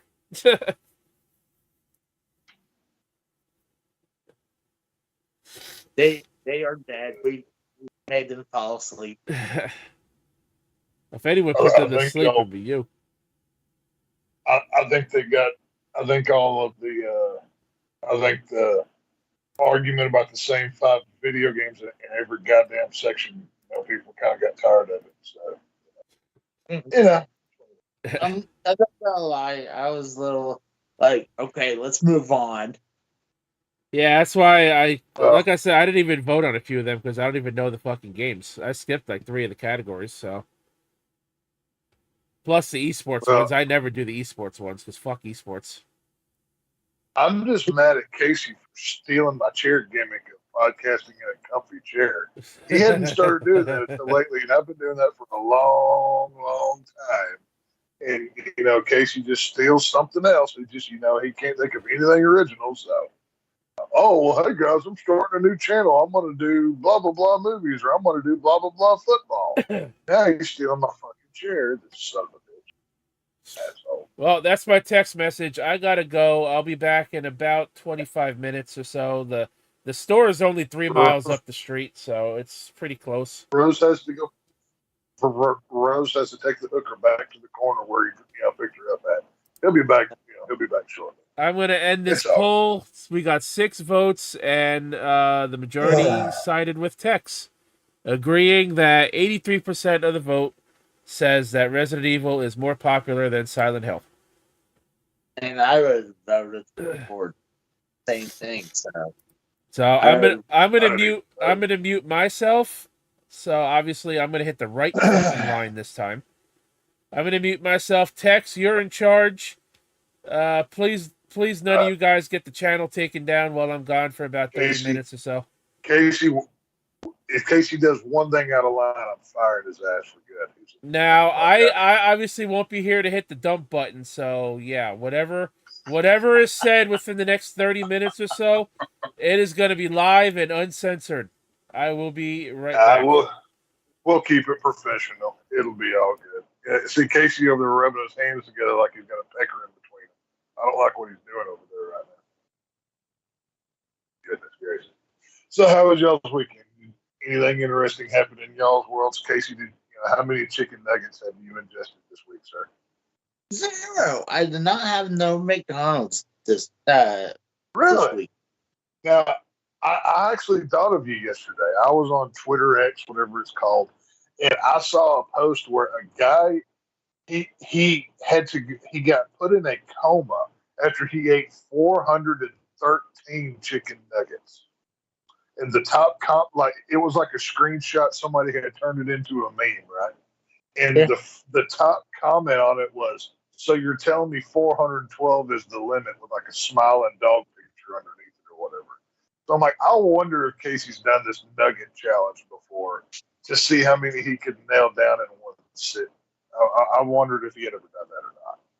Mention how much that would cost to pay for. Right, that was my first thought. I mean, because used to you could get like 10 nuggets for like $1.99 or something, right? I couldn't tell you what they cost now, but I was like, how many McDonald's bags with 413 nuggets? That would have to be a ton, right? That's got to be at least 10 bags or more. Right. Well, I mean, look at it this way. Let's say you got the 20 piece, the big box, right? So well, I mean, they do 40. Uh-oh. I don't know if it's me or Tex. I don't know if I was breaking up or you were breaking up. Can you hear me? I hear you now. Can anybody else hear me? Am I messing up? I hear you now. So, I mean, I can't tell you if it was me or you. Well, but I have no idea. Hopefully, the 6 people still viewing can hear us either way. But yeah, no, that's what I was saying. I was like, this had to be one of those like food challenge things, right? Like somebody sat down and had 413 chicken nuggets from McDonald's. Like, how sick would you be after that? I'd be puking everywhere. Dude, I wonder if they even stock that much in McDonald's at once. I mean, oh, they do. Well, think about how many.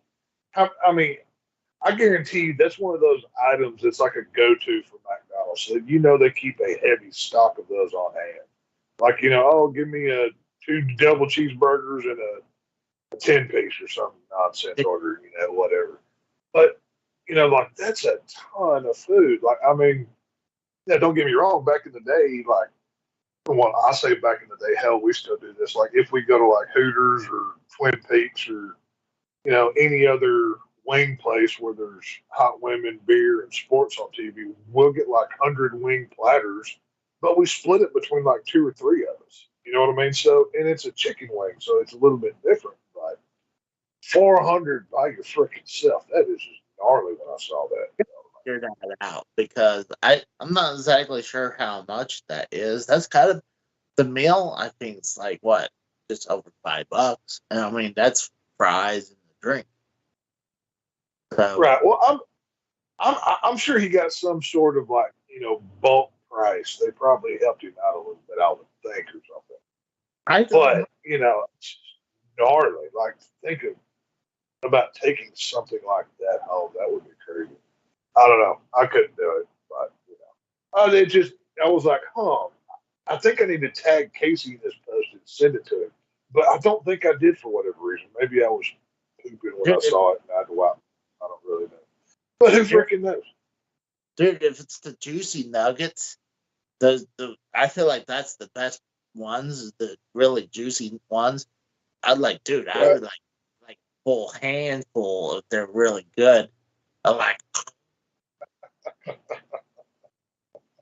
So dude, how's the new place? Are you enjoying the apartment life? Less house to keep up with. Is it going well for you? yeah, I'm actually liking it more and more. Like it's the good thing is I'm so close to work. Like I can be work very shortly. Like I would take like I would get up about 6:20 Uh, and I can take my time. I can walk to and I even go to the gas station, get me my breakfast and stuff, and still make it. And so yeah, I mean, I just can't wait for the house to be sold. But I'm oh telling you, yeah, I had to innovate to put where I'm going to put these shelves because this shelf those shelves right there are actually covering up a sliding door. Because yeah. and then Yeah, some consolidation's probably going to have to happen. I mean, you may you may not be able to be able to showcase your entire video game collection or whatever. yeah, In the smaller space. and there's right beside that's the pantry Right. right there, but behind that black shelf right there is you open it up, there's a water heater behind that. So I was like, fuck it, I'm never gonna go in there, so fuck it. So block that off too. I don't even Right. have I don't even have a dining table. There's no point. I'm like I'll eat on the coffee table or an end table. So fuck that shit.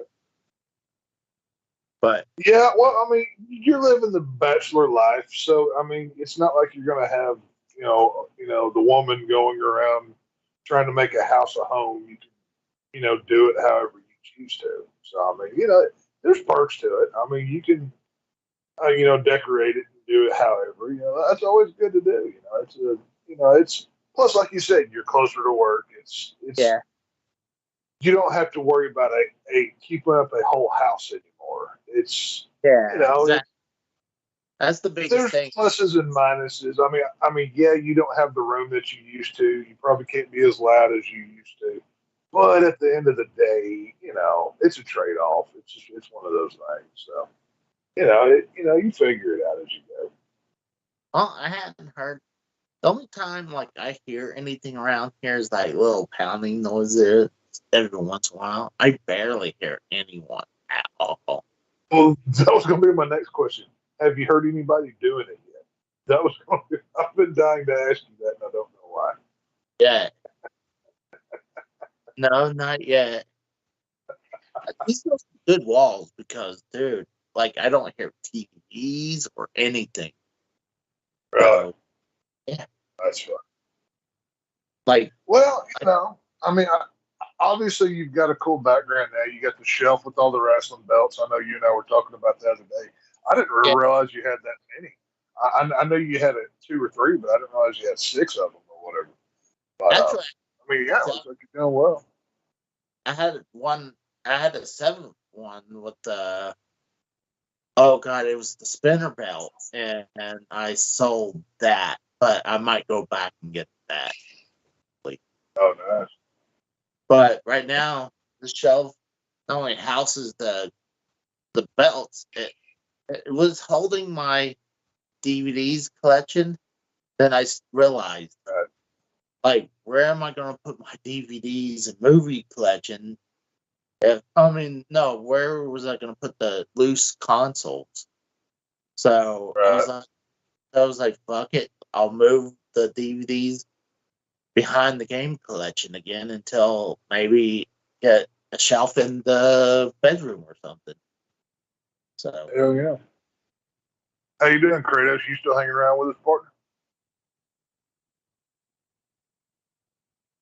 he's in the chat.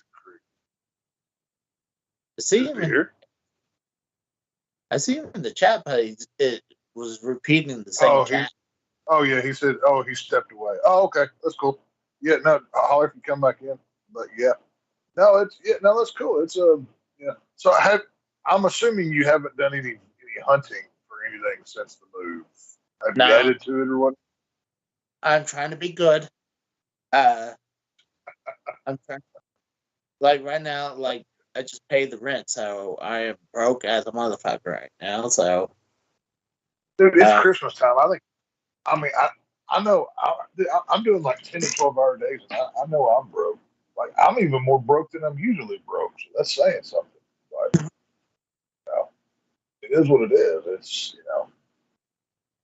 in this economy, I don't think extra money's a thing anymore. But hey, what the hell are you gonna do? You try not to die. I think is the whole point of life anymore. So, but hey, you figure it. it's either you barely scrape by, or you have to work so much that you barely could enjoy the money you make. So, Well, like the other day, I was in the middle of a shift and I was just sitting there. And well, I mean, luckily I wasn't driving or anything. And I'm sitting there and I'm like fighting of falling asleep. As I'm sitting in the middle of a shift, I'm like, good Lord, like, I just want to take a nap. Like, I'll take, you dock me half an hour. I would rather have half an hour of sleep at this point than just that measly little, few pieces of silver thrown in my face. yeah. Just because when you put in so much, it's like what, screw it all. Man, it is what it is. But what the hell are you gonna do? Well, honestly, when I was up in Pennsylvania, before I started this trade as a trailer mechanic, I mean, first I got hired at another Sears, but then I also got hired at this trailer shop in Pennsylvania. So I was doing both jobs. Never for a month I had not one day off. And when I was done with Sears, I would have to report to the trailer shop job. And the easier day would be if one day, like, I'm off from one job. And I was to the point, I was like I just told my wife, or my girlfriend at the time, who became my wife, I can't keep this up. I'm never resting. Like, luckily I was in my 20s doing that, but I can't do that now. Like, Yeah, no, I get it. I understand it completely. I mean, there's only so much of you to go around. That's just the way that's just where things kind of roll. You know what I mean? But I don't figure it's going to get any easier before it gets better. I still think we haven't hit our hardest times that we're ever going to see. But they always say hardship builds character, right? So you figure things out. It's all. yeah, like, it seems like everything is just going up and up. I'm like, yeah, I got raise raises a couple times, but it just seems like it's not really putting a dent in all this stuff, you know? It almost So I'm curious. Obviously, you don't have any children. You've got your brothers and I believe a sister or something. What does a Christmas like for you? Like, well, what do you do on a Christmas? Do you and your siblings get together? Do you do presents? Is it a meal? Like, what do y'all do at Christmas time? oh, right now, both my siblings, they live out of state. Oh, okay. I thought they were in Oklahoma as well. Okay, I thought they were. Out of state. They came down here for Thanksgiving, but Right. and because we had things to do about the house and stuff. So Right. I'm assuming I'm probably going to go to my both side of my family. Like usually it would be me and my mom, and we'll go to like my dad's side and then my mom's side of the family. But Right. the only positive is my mom would ask me all the time, "Hey, do you want to go to this baby's birthday party?" I'm like, I hate to say this. I hate to say this. Is they're not gonna remember me being there, and plus, Right. Yeah. I'm tired. I'm like, I'm gonna sit this one out today. I'm sorry. Like, especially if it's not my nieces or nephews, or if they're like, what is it called?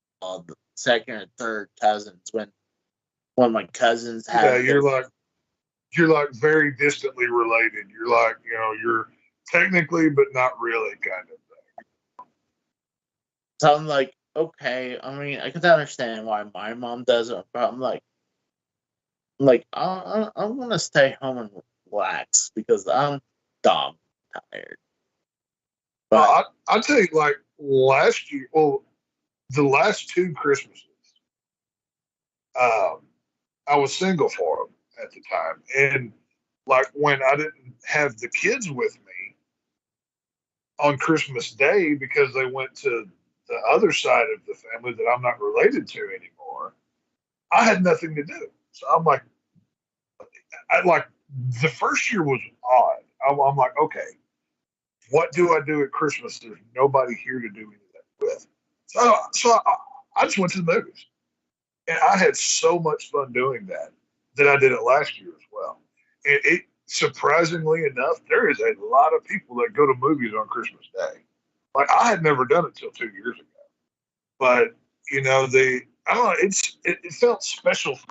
I guess just because of it being on Christmas, it felt kind of special. I mean, realistically, it was just another trip to the movies, which is not a big deal. But I went out and I saw a movie. And the theater that I go to had a bar in it. So I sat there at the bar for a while talking and bullshit, whatever.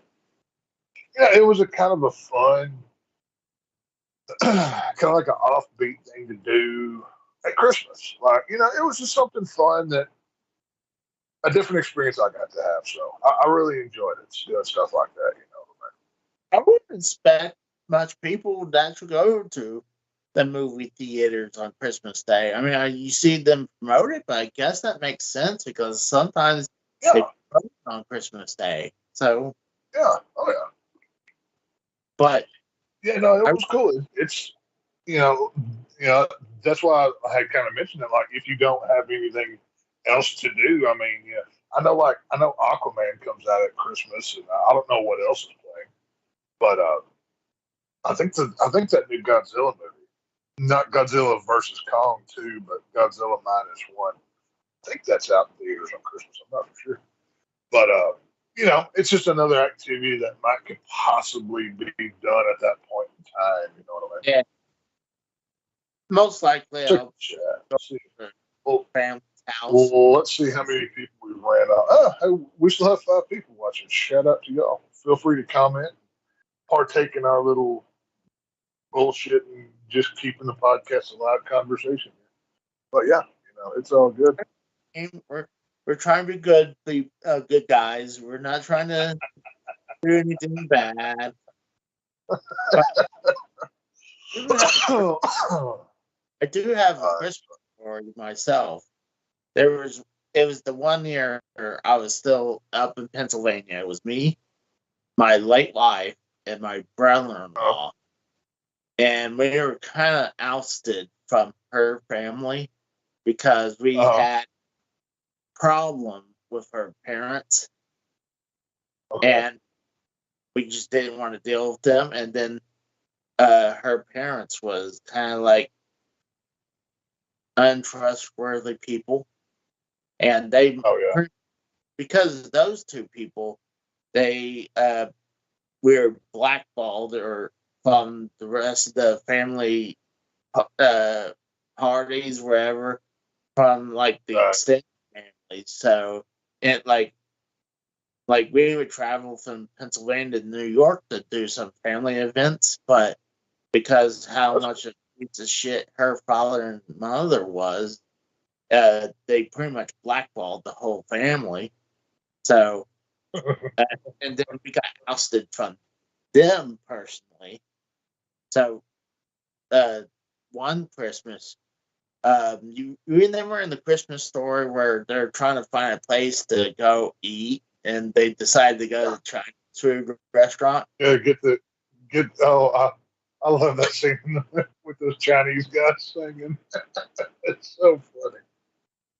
So I mean, we're like trying to think, what do we want to do? We didn't want to make anything, so he was like, "You want to go to the Chinese restaurants? Like they're actually open on Christmas?" And I'm like, they're like, they don't celebrate Christmas, and I'm like, yeah, I'm down with that, and that's what we did. We went to Chinese food restaurants, so it was interesting. See, we got a comment here. Z Money XV says, I need Mixon and Travis Etney to combine for 37 points. Do you think I win? I'd say you're more likely to get something out of Etney than Mixon. Obviously Cincinnati losing Joe Burrow. Good luck. I've got Mixon on one of my teams as well, and I didn't have a choice to start him but to start him because of people on bye weeks. I wasn't expecting much out of him. Travis, maybe, but 37, that could be rough. I don't know. Good luck to you. It kind of depends on the day that Trevor Lawrence is having. I think it's kind of what you write on there. Good luck to you, though. I've got both of those players on a couple of my different teams, and yeah, they're both great, receivers out at the field. But I don't know. We'll see what happens. Hopefully you get more than your 37 to win. I'm gonna say probably unless it's some kind of special rules, like if maybe you get 2 points for every 10 yards, but I'm not seeing that. Well, yeah, it depends on it. Of course, there's different styles of leagues, and different leagues are scored, specially and whatever. But I would think overall, like I said, I'm not expecting much. I'd say if you get 10 points out of Mixon, call it good. And I don't think, I'd be surprised if he even gets that much, to be real honest with you. Travis, I'd say you get more out of just being on Jacksonville, but hey, like I said, I've got him too, and I hope I actually hope they both do well. I'm there with you, buddy. Yeah, but you don't actually see those two players making 35 points, or was it 37 points? 37. Yeah, no, I don't think the chances are very likely. I think if you need that to win, you're probably going to take a loss, and that sucks this close to the playoffs. Hell, dude, last week, McKell, and within our league over here that I set up, Mikkel beat me by 3 freaking points, all because one of my players got took out of the game. I was so pissed off. I was very upset. I was just fit to be tied on that. But I beat Rose this week, so I got my win back. So you lost to Mikkel? By 3 fucking points, all because one of my players got hurt and they took his miserable ass out of the fucking game. I was pissed, dude. Not happy. At least when I lost to Mikkel that one season, he had the most points for that week. So I had. Well, that's the way this was. Mikkel and I had scored the highest points out of anybody, so he would have beaten no matter who he played against. So at least he only beat me by 3. Like, that was my consolation prize to save some sort of ego. You know what I'm saying? So. Oh, shoot. There's the Rose. Rose says, eyewitnesses are saying the person was screaming and the 2 people kidnapped the kid, and now my mom called the cops. So I don't know if we have to sit here. I don't know what's happening, but it sounds like the Rose is on an episode of Live PD or Cops right now. So, So hopefully do you think we can watch him on Cops? Like, is there a live Cops episode out there? How funny would that be? Like, Rose goes from doing his own YouTube show to an episode of Cops. That would be hilarious. Like, well, what are the odds of that happening to something else? That would be great if that happened. I'm sorry, man.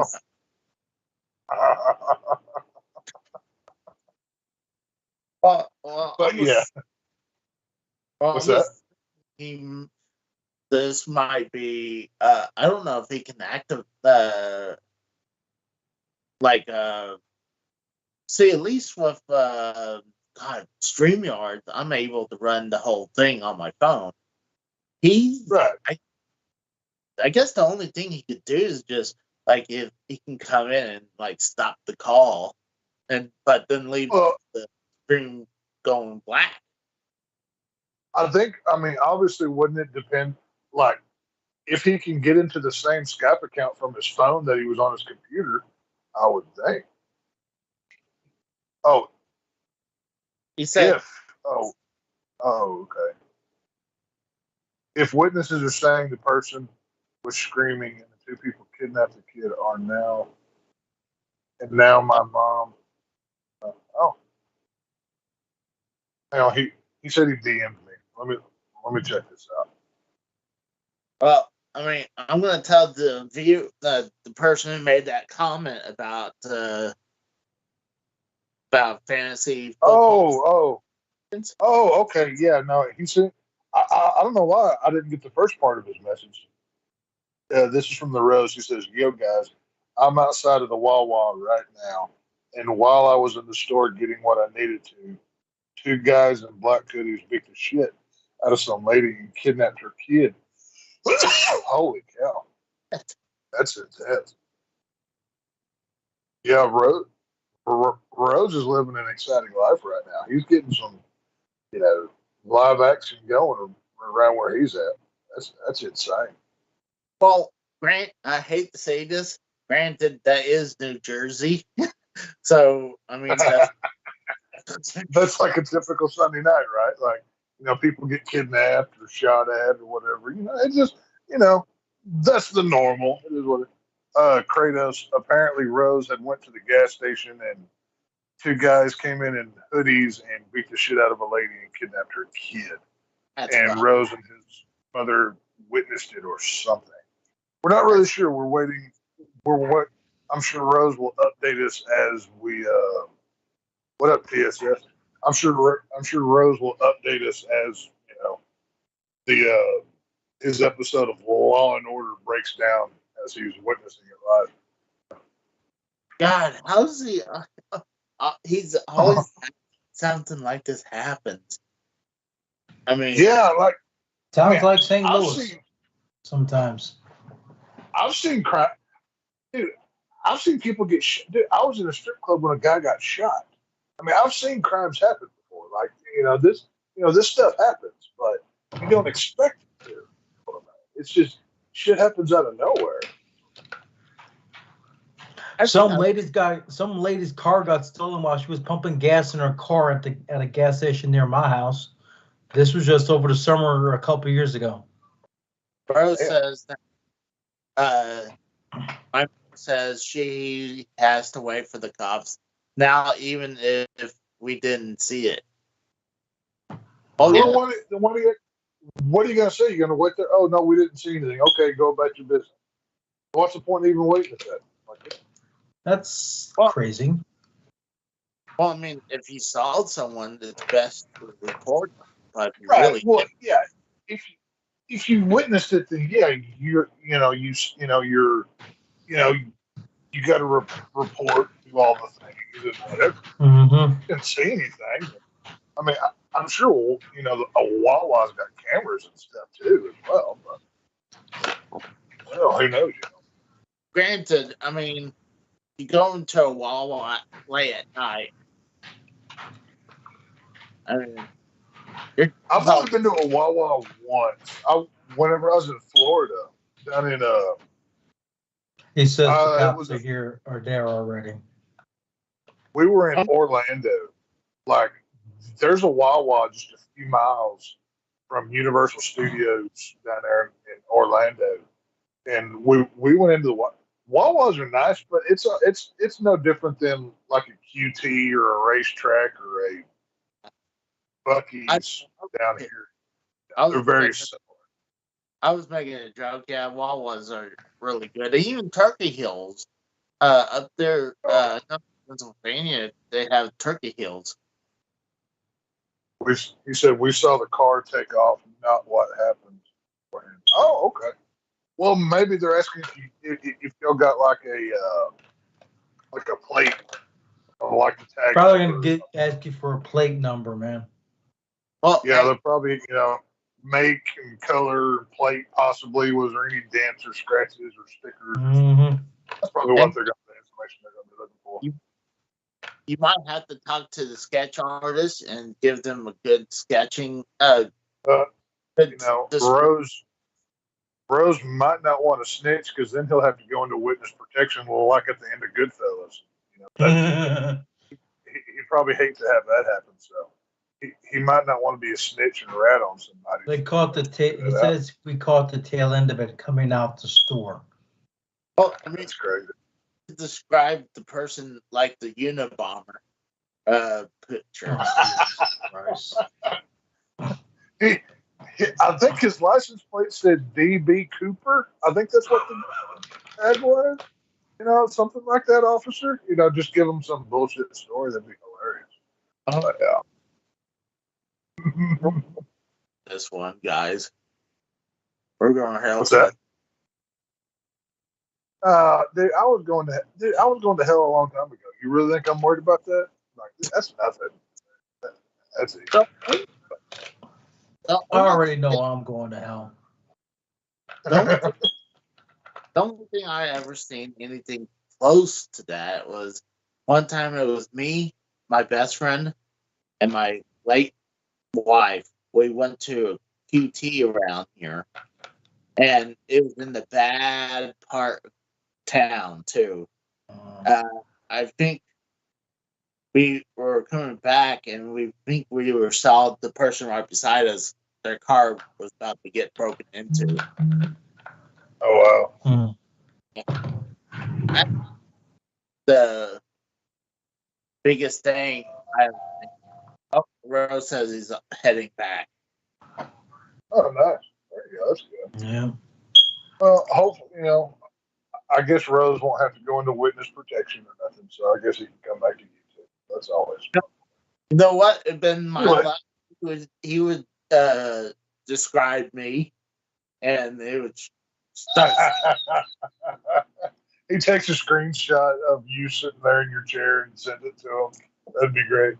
But officer, it was this guy. He tried to beat me up too. He tried to assault me for video game money and McDonald's coupons. It was weird. I didn't know what happened.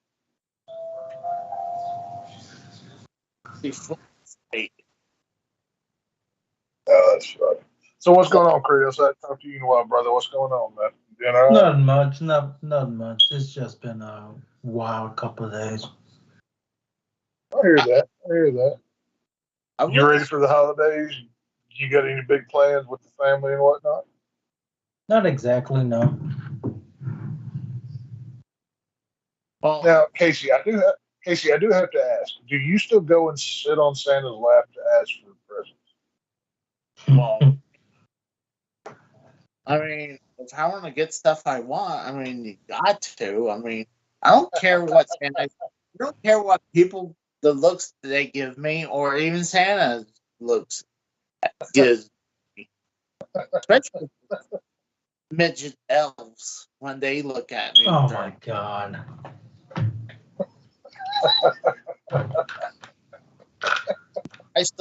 I've tried to like I need this video game, I need this video game, and then I tell them I want money on top of that, and Just ask him for a truckload of bitches and be done with it. There you go. Be like, Santa Claus, can you send me a truckload of hookers for about a week straight? That'd be great. You know, that's all I really need. ever since it was sad. I don't know if it's a coincidence, but I last time I wrote Santa Claus last year for Christmas, I got a letter pad quickly. Really? I mean, he had like a girlishly handwriting, but this year, Girlish with handwriting. Huh? but this year, ever since my mom passed, when I wrote to him, he has not responded back. Well, you know, maybe Santa Claus had a stroke and he can't write good no more. Mm-hmm. You telling me like hundreds and hundreds of years old man finally just had a stroke or something? Or Bell's palsy like Jim Ross. Oh, you know, is it not likely? Like, you know, he just said, or like you just said, he's hundreds of years old, right? So, I Yeah. mean, Father Time catches all of us. Maybe he got like, you know, started getting the shakes like old Marty McFly. He can't write good no Oh, When I think of the shakes, I'm thinking Santa got the hippy dippy shakes for some goddamn reason. Yeah, well, hey, maybe Santa Claus was playing some card games with some Russians or something, and he lost the bet and he couldn't pay it, so they had to cut his hand off. His payment. That could have happened. I don't know. I mean, either thing could have gone down. Or maybe the Viking life caught up to him while like delivering presents at one point, I guess, like in Violent Night. oh God. Oh yeah. Let's see. TSS comments in the chat. These leagues games are getting interesting. Me and Frank going down to the wire will be decided Monday night. I beat the Rose, so whoever gets number one seed is going. Yeah, dude, it is not. Dude, that's what I was just telling Casey a minute ago. I would have won last week. I forget which one of my players got hurt and got pulled out of the game. Mikkel beat me by 3 points, or I would have won that freaking game. I was Wait, so Mikkel beat pissed you? off. Mikkel beat you. Yeah, yeah. I had Mikkel beat. It was one of those things where like 79% of the game I was winning. Then one of my players got took out and I was done because he was the last one I had going. So Mikkel lucked out at the last minute and beat me by 3 points. And obviously TSS, Frank, me, Rose, and Cora are the main ones fighting for playoff positions here. Yeah, I'm like, Hey, don't count me asshole. out just yet. I got you in week 15, Tex. Don't count me out Oh, just you do? yet. Oh, I got no, you in the I'm last real week. Oh yeah, Well, no. If you can somehow, you basically have to win out, and you need a couple teams to lose. Let me I pull it know. up on my phone. I got AJ Raider beat. I got the managerless team beat by a country mile next week, and then I got you. Let's go to league standings. Obviously, we'll get into It's like football. 3 teams that are 8-4 right now. You, But this is Cora, and Frank. yeah. Because I'm gonna go to 9-4. Rose is gonna fall to 9-4.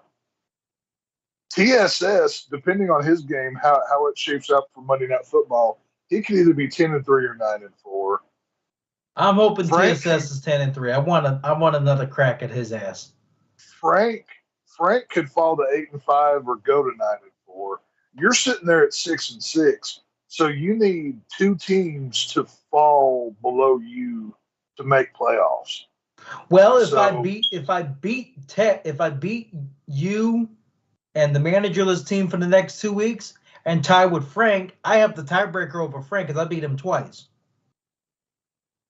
Yeah, I mean, technically the teams that can still make it would be Rose at 1, TSS at 2, me at 3, Frank is 4, Cora's 5, which is hilarious because Cora doesn't even check into her account anymore. Like she has done nothing. Like Cora was like one of those, like, as seen on TV, she said it and forget it. She just let it go. It's kind of hilarious. Cora's facing TSS next week. Yeah, it's interesting. Undefeated at one point.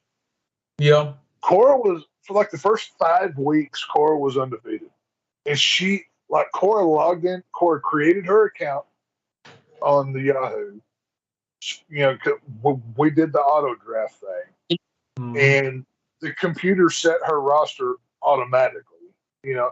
Because once the draft goes, then it sets it for you automatically, and then you can make your own adjustments. But if I beat you, Tex, if I beat you, I got basically a 3-way tie with potentially, based on these predictions, a potential 3-way tie with Frank and Cora. Because they're both projected to lose like week 14 and 15 each. Look back and see here. Well, Frank's predicted to beat Rose. I think that's going to change. And Cora's predicted to beat Mikkel. So if they only win those games. You and I played in week 6, and I won 143 to 121. Mm-hmm. So let's say next week or in 2 weeks when you and I play, you and I would have split. So that's going to come down to some tiebreaker stuff that I'm not really sure at this moment how that would shape up. If I were to get over 140 for week 15, that would probably have me beat you out for the tiebreaker, right? If you don't get as many points as I'm last not time. for sure. I'm not for sure right at this moment. Let me look. Let's see here. Because Rose is going to fall. I mean, our game's already been decided. I got the tiebreaker over Frank and Cora because I have more points than the Cora, and me and her split. And I beat Frank twice. Points wise, I've got 1,515. Second would be Rose. Rose at 1,504. Mm-hmm. Third would be you at 1,469, and then it's TSS, Frank, and then Cora. So you've got them points 4, anyways. But like I said, it's going to be interesting to see. This league we've been very lucky with how competitive this has been. Like normally you get like 3 to 4 competitive teams. It's funny but unlucky for you is you've got a good team, Kratos, and you've had some good weeks, but unfortunately you've played most of the people at the worst time because they're having their best games on those weeks for whatever reason. But unfortunately for you, it's just the standings is the only thing that's holding you back. If you can catch up by a couple games, which is possible, you can be right in the mix. I'm about to go to 7-6 starting tomorrow anyway. I got the Jacksonville Cincinnati game tomorrow to still do. Yeah. And AJ is getting stomped by me, 119 to 54. Well, AJ doesn't even check his team anymore. I'm pretty sure he doesn't even check it. I don't think. I mean, I could be wrong. TSS and Frank are just duking it out right now. Yeah, you still got Ingram from Jacksonville tied Mhm. in to go, and he's projected at 11.44 points, but he could get 0 and it wouldn't change anything. You've already won the game. Yeah. I got the managerless team next week. 6 seed versus 8 seed for the consolation section. Rose has the Dreadnoughts. He's projected to lose next week against the Dreadnoughts. Isn't that Deity's team? Well, yeah, that's Deity's team, but Rose may have not made adjustments yet. I mean, that's completely possible. I mean, you got AJ tomorrow. Next week. Yeah, I got AJ next week, so that one shouldn't be as hard. Mikkel has Frank. That'll put Frank at 9-5 because I know Frank's winning this week. Well, you can't count. Mikkel's got good players. Like I said, last week. Let me go back to that game. It was the game between Mikkel and I. He got 140.96 to my 137.24, and basically what it came down to.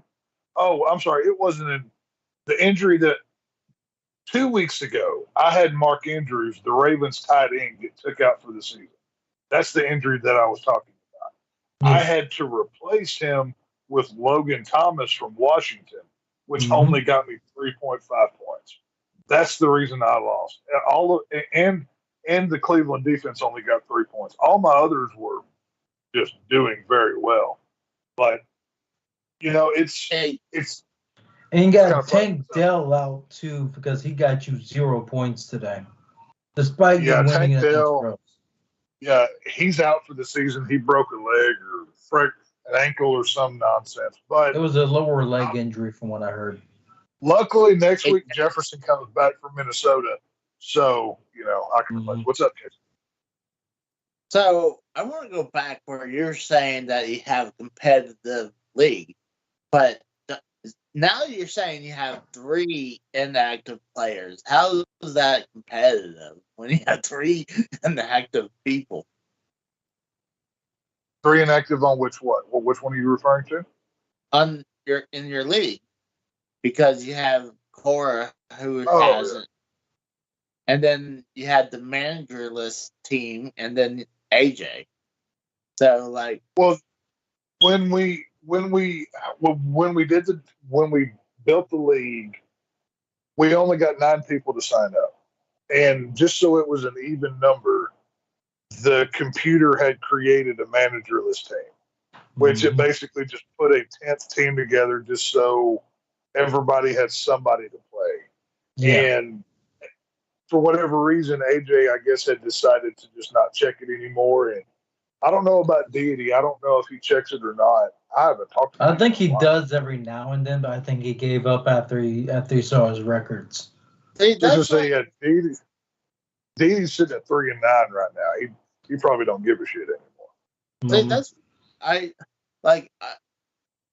I've been commissioner of so many leagues before. One, it's a nightmare to get people to join every year. Yeah. And 2, always 1 or 2 people who drops out. Yeah. Of course. Yeah, it's just the way that it goes. Yeah. I'll tell you right now, Frank and Cora lose the next 2 weeks. Frank, weeks 14 and 15, I'm a shoe-in for 4th place for the championship semifinals. I'm a shoe-in if that's the case. I just gotta worry about you in week 15, Tex. Oh, we got Rose is back here, so I want to ask him: did you tell the cops describe the person as me who did it? Why, Casey? Did you want me to? No, I thought you would do that. I want to say what's up to Z Money 15, who popped in the chat for a moment while I was at the Wawa. I would have been back about 10 minutes ago. If what fucking happened didn't happen, but it is what it is. But since you guys are talking fantasy football, I guess we'll We'll go over it. I'll throw the shit up on the screen. I know I heard Tex talking pretty good amount of who's pretty much won and lost this week already, but let me throw it up on the screen here and we'll make it all official so everyone can follow along. All of my games across all three of my leagues were decided after the 4 p.m. games. So Tex did beat me 131.66 to 107.3. Tex has now defeated me for the 4th time in 2 years.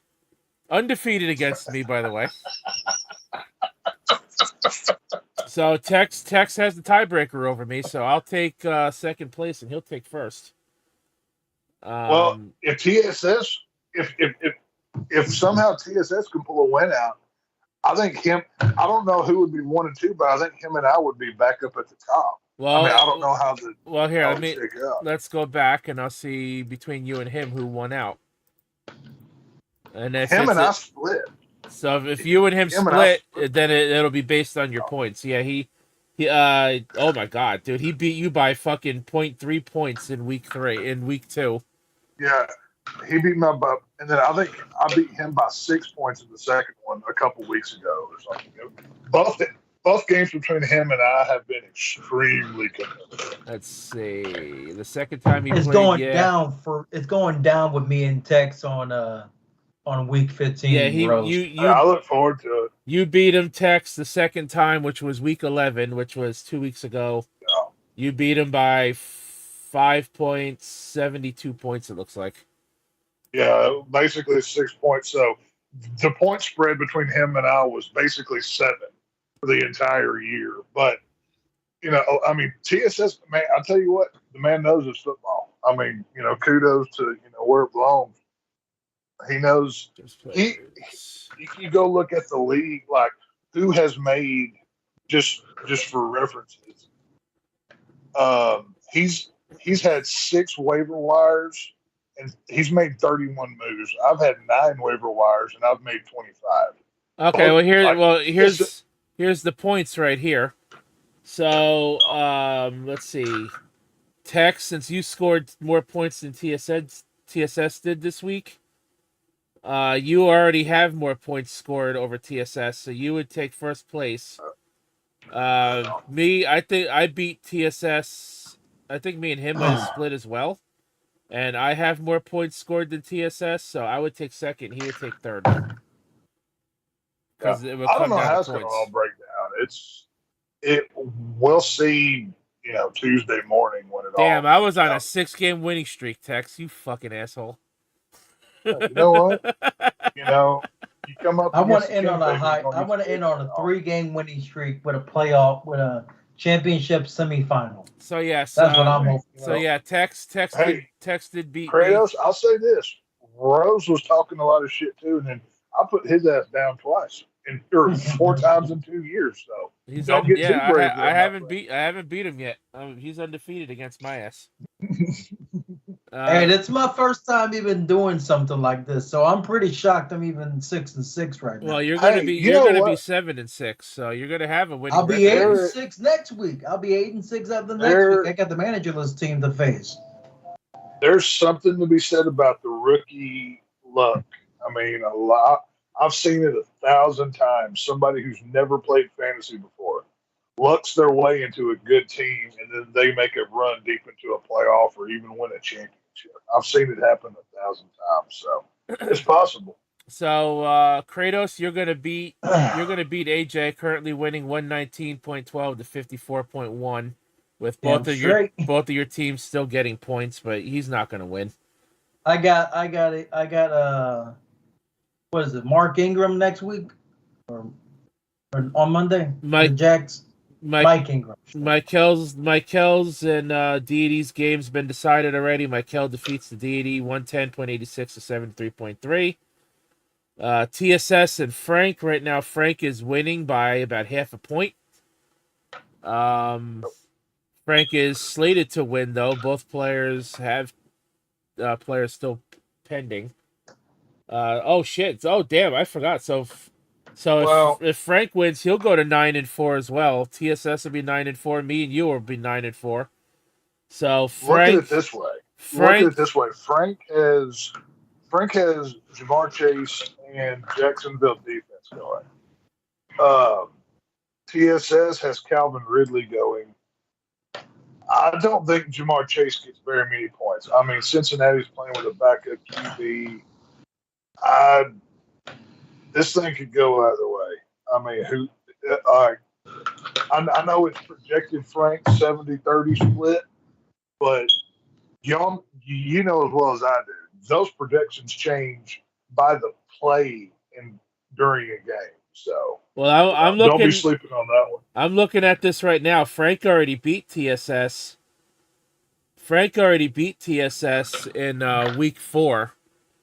So even if TSS does win, it's gonna come down to a split, and Frank's gonna end up outscoring TSS in the total points. So Frank will take 3rd, and TSS will fall to 4th.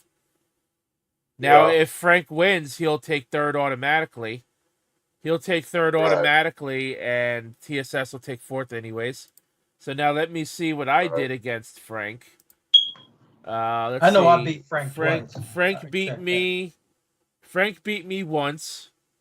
He already beat me in week 6. And I face him again, I think the last week of this whole shebang here. Yeah, I do. So right you now... You beat him, I get into the playoffs, I think. So and if he Mikhail beat me. Beats, Cora, he beat me already. So because he beat me already, he's actually going to potentially take 2nd place. I actually might fall. Yeah, if Frank wins, I fall to 3rd. He'll take 2nd because he already beat me. He beat me once already. So yeah, he'll take 2nd. I'll fall to 3rd. Tex will go to 1st place, and TSS will be in 4th if that happens. And see, that's the thing. Like, if you're looking at week 15 projections and 13, they're going to fluctuate probably 10 times before we get there. And if you look at it right, if you look at the projections right now, Kratos would be 125 to my 107, but you can't go by projection. Right. Projections aren't worth the ink they're printed on. And not to mention, I heard what Kratos was saying, that I was projected to lose because I had a guy on bye week for week 14. Right. So. Well, that's what I'm saying. Rosters haven't been set.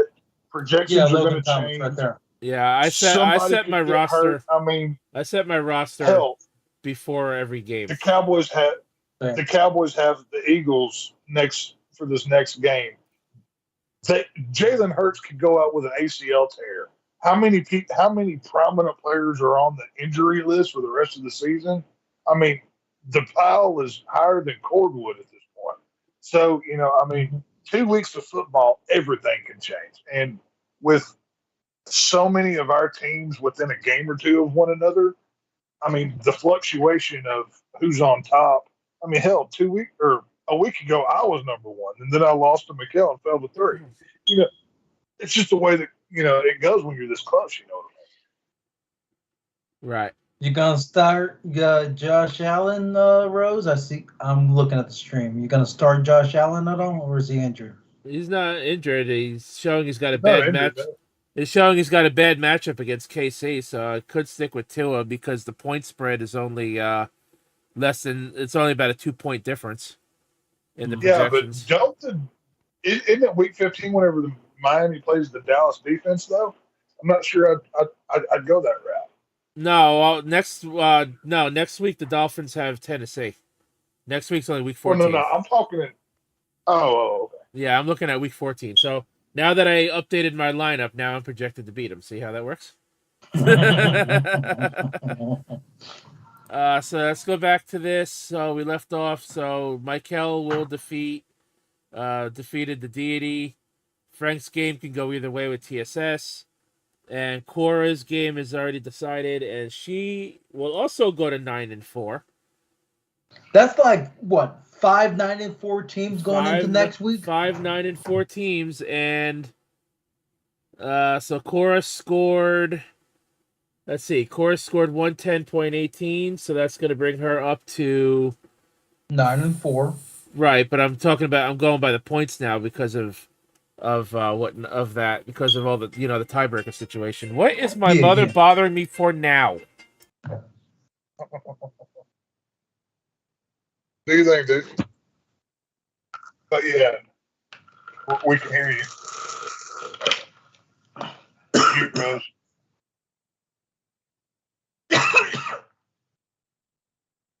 Mute, Rose.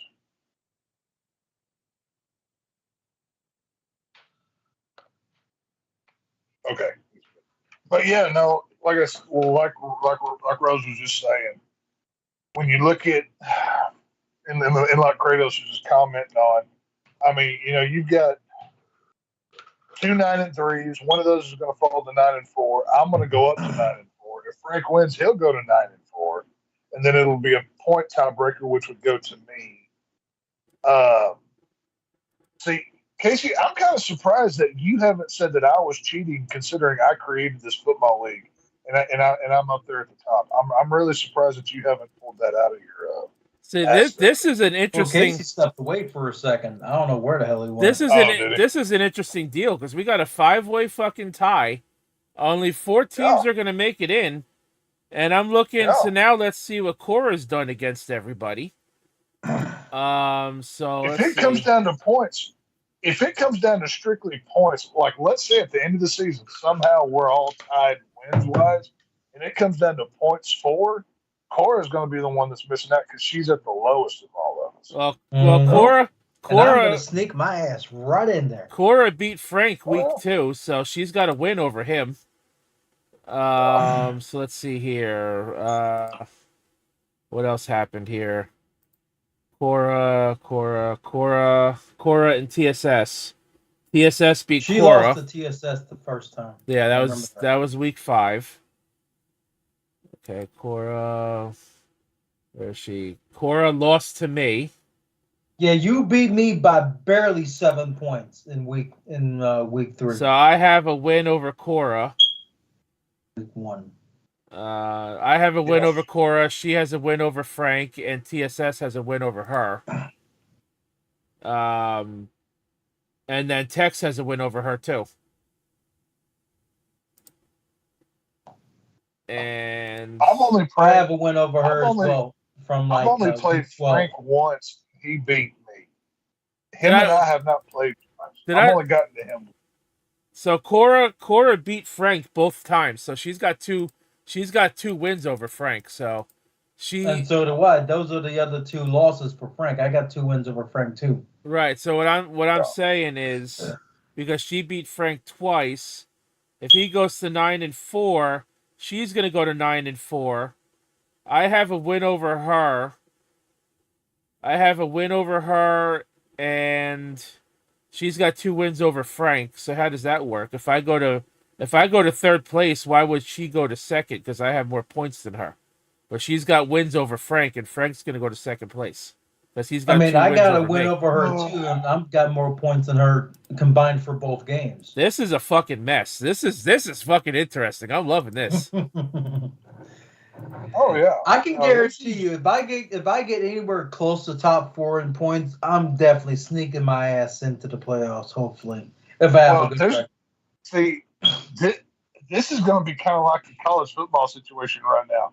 There's going to be some like really good teams that get left out that had a good year, but they just came up within just a nose shy. Technically, yeah, if you don't factor in the wins over the wins over each other, if you don't factor in the tiebreakers, we're gonna potentially have ourselves a 5-way tie for first place. Yeah, it may be 6 ways if I get in. It's definitely gonna be a potential 6-way tie. Well, you need help, Kratos, because you're gonna be 6 and 7. You're gonna be 6 and 7 and 6. What you mean? That's what I mean. You're going to be 7 and 6, and we're going to be 9 and 5. So you're 2 games behind us. So you need. And I got Tex in the last game. I got the managerless team next week, and I'm gonna kick ass. I'm gonna bust their face in. Right, but what I'm saying is what you need. You need to win your last 2 weeks, and you need the rest of us to lose our last 2 weeks. I need Frank and Cora to lose the last 2 weeks mainly to even get a chance to get in. His best chance of getting in is people with the lowest amount of points. Yeah. to lose. And that's Frank what and Cora right now. whoever those two teams are, he needs two teams to fall and he needs to win out and them to lose out for him to have a shot to get in. Because, that's what I'm saying. Yeah, otherwise I need Frank to lose to TSS and Mikkel and whoever he's facing later. And I need Cora to lose to the next two games. because next week I've got AJ and I haven't even set a lineup yet, and the projected points is 110 to 70.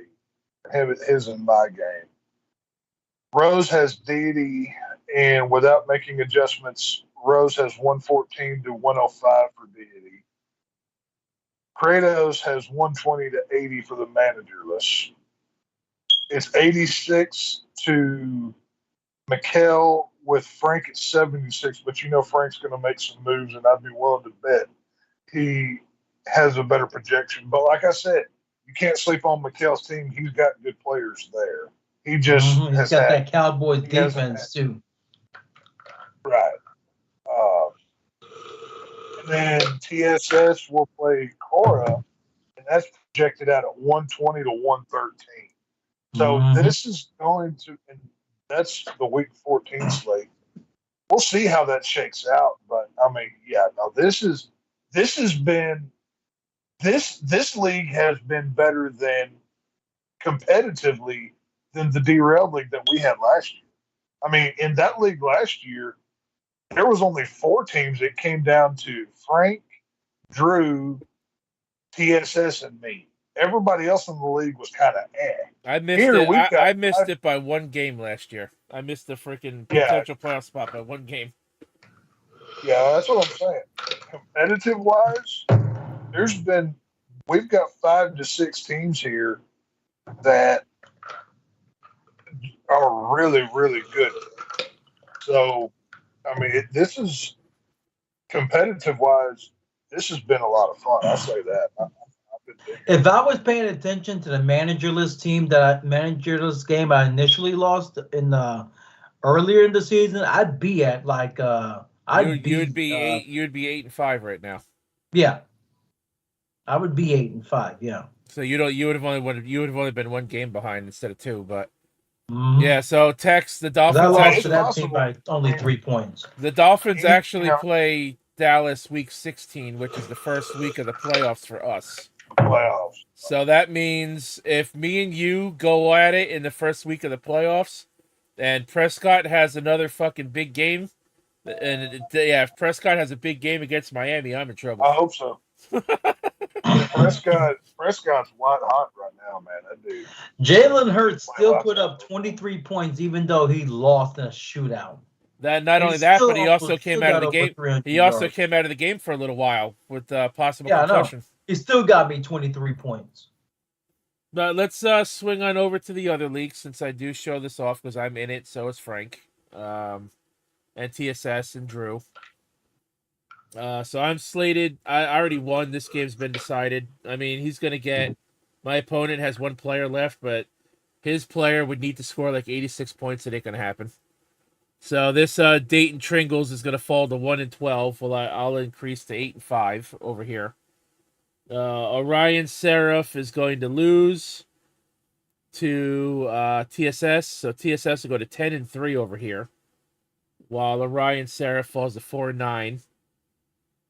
Frank is slated to win. In his league, so he'll go to 6-7, and Drew will go to 6-7. The other Frank is slated to lose. This game is pretty much decided. Yeah, this game's decided already because he got all his points. Ken will go to 6-7. In case just so we're clear, I know you had accused Frank of cheating with 2 teams in his own league. He proved that was not the case, just so you know, so you feel a little bit better. So both Franks will go to 6-7. Drew and Ken will also all go to 6-7.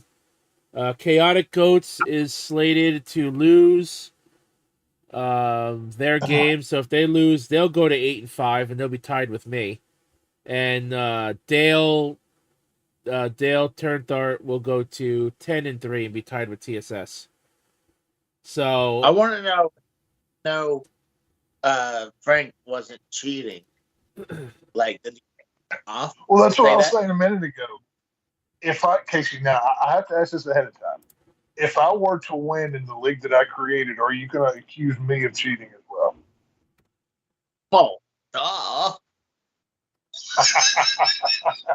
Alrighty, so let's check in on the Week 14 scoreboard, as we do, or Week 13 scoreboard rather. Sorry about that. Let's see here. Week 13 started. That's Week 14. Week 13. Here we go. Week 13 started with the Cowboys almost losing to the Seahawks. That was a surprising game. 41-35. That was what a primetime game should be. Holy crap, dude. That was like watching a Madden video game. Holy moly, that was nuts. The Colts defeated the Tennessee Titans 31-28. How did the fucking Titans, the Colts defense get me 20 points, giving up 4 touchdowns? Wow. It makes no sense.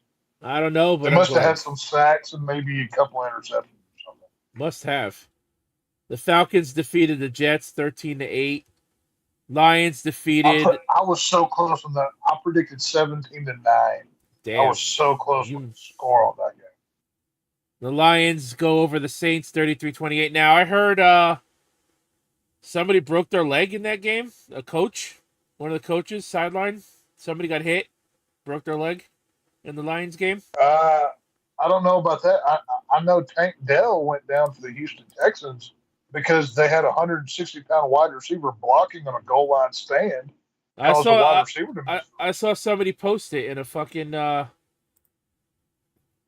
saw somebody post it in the Discord server I'm in. Let me see. I can find that real quick now.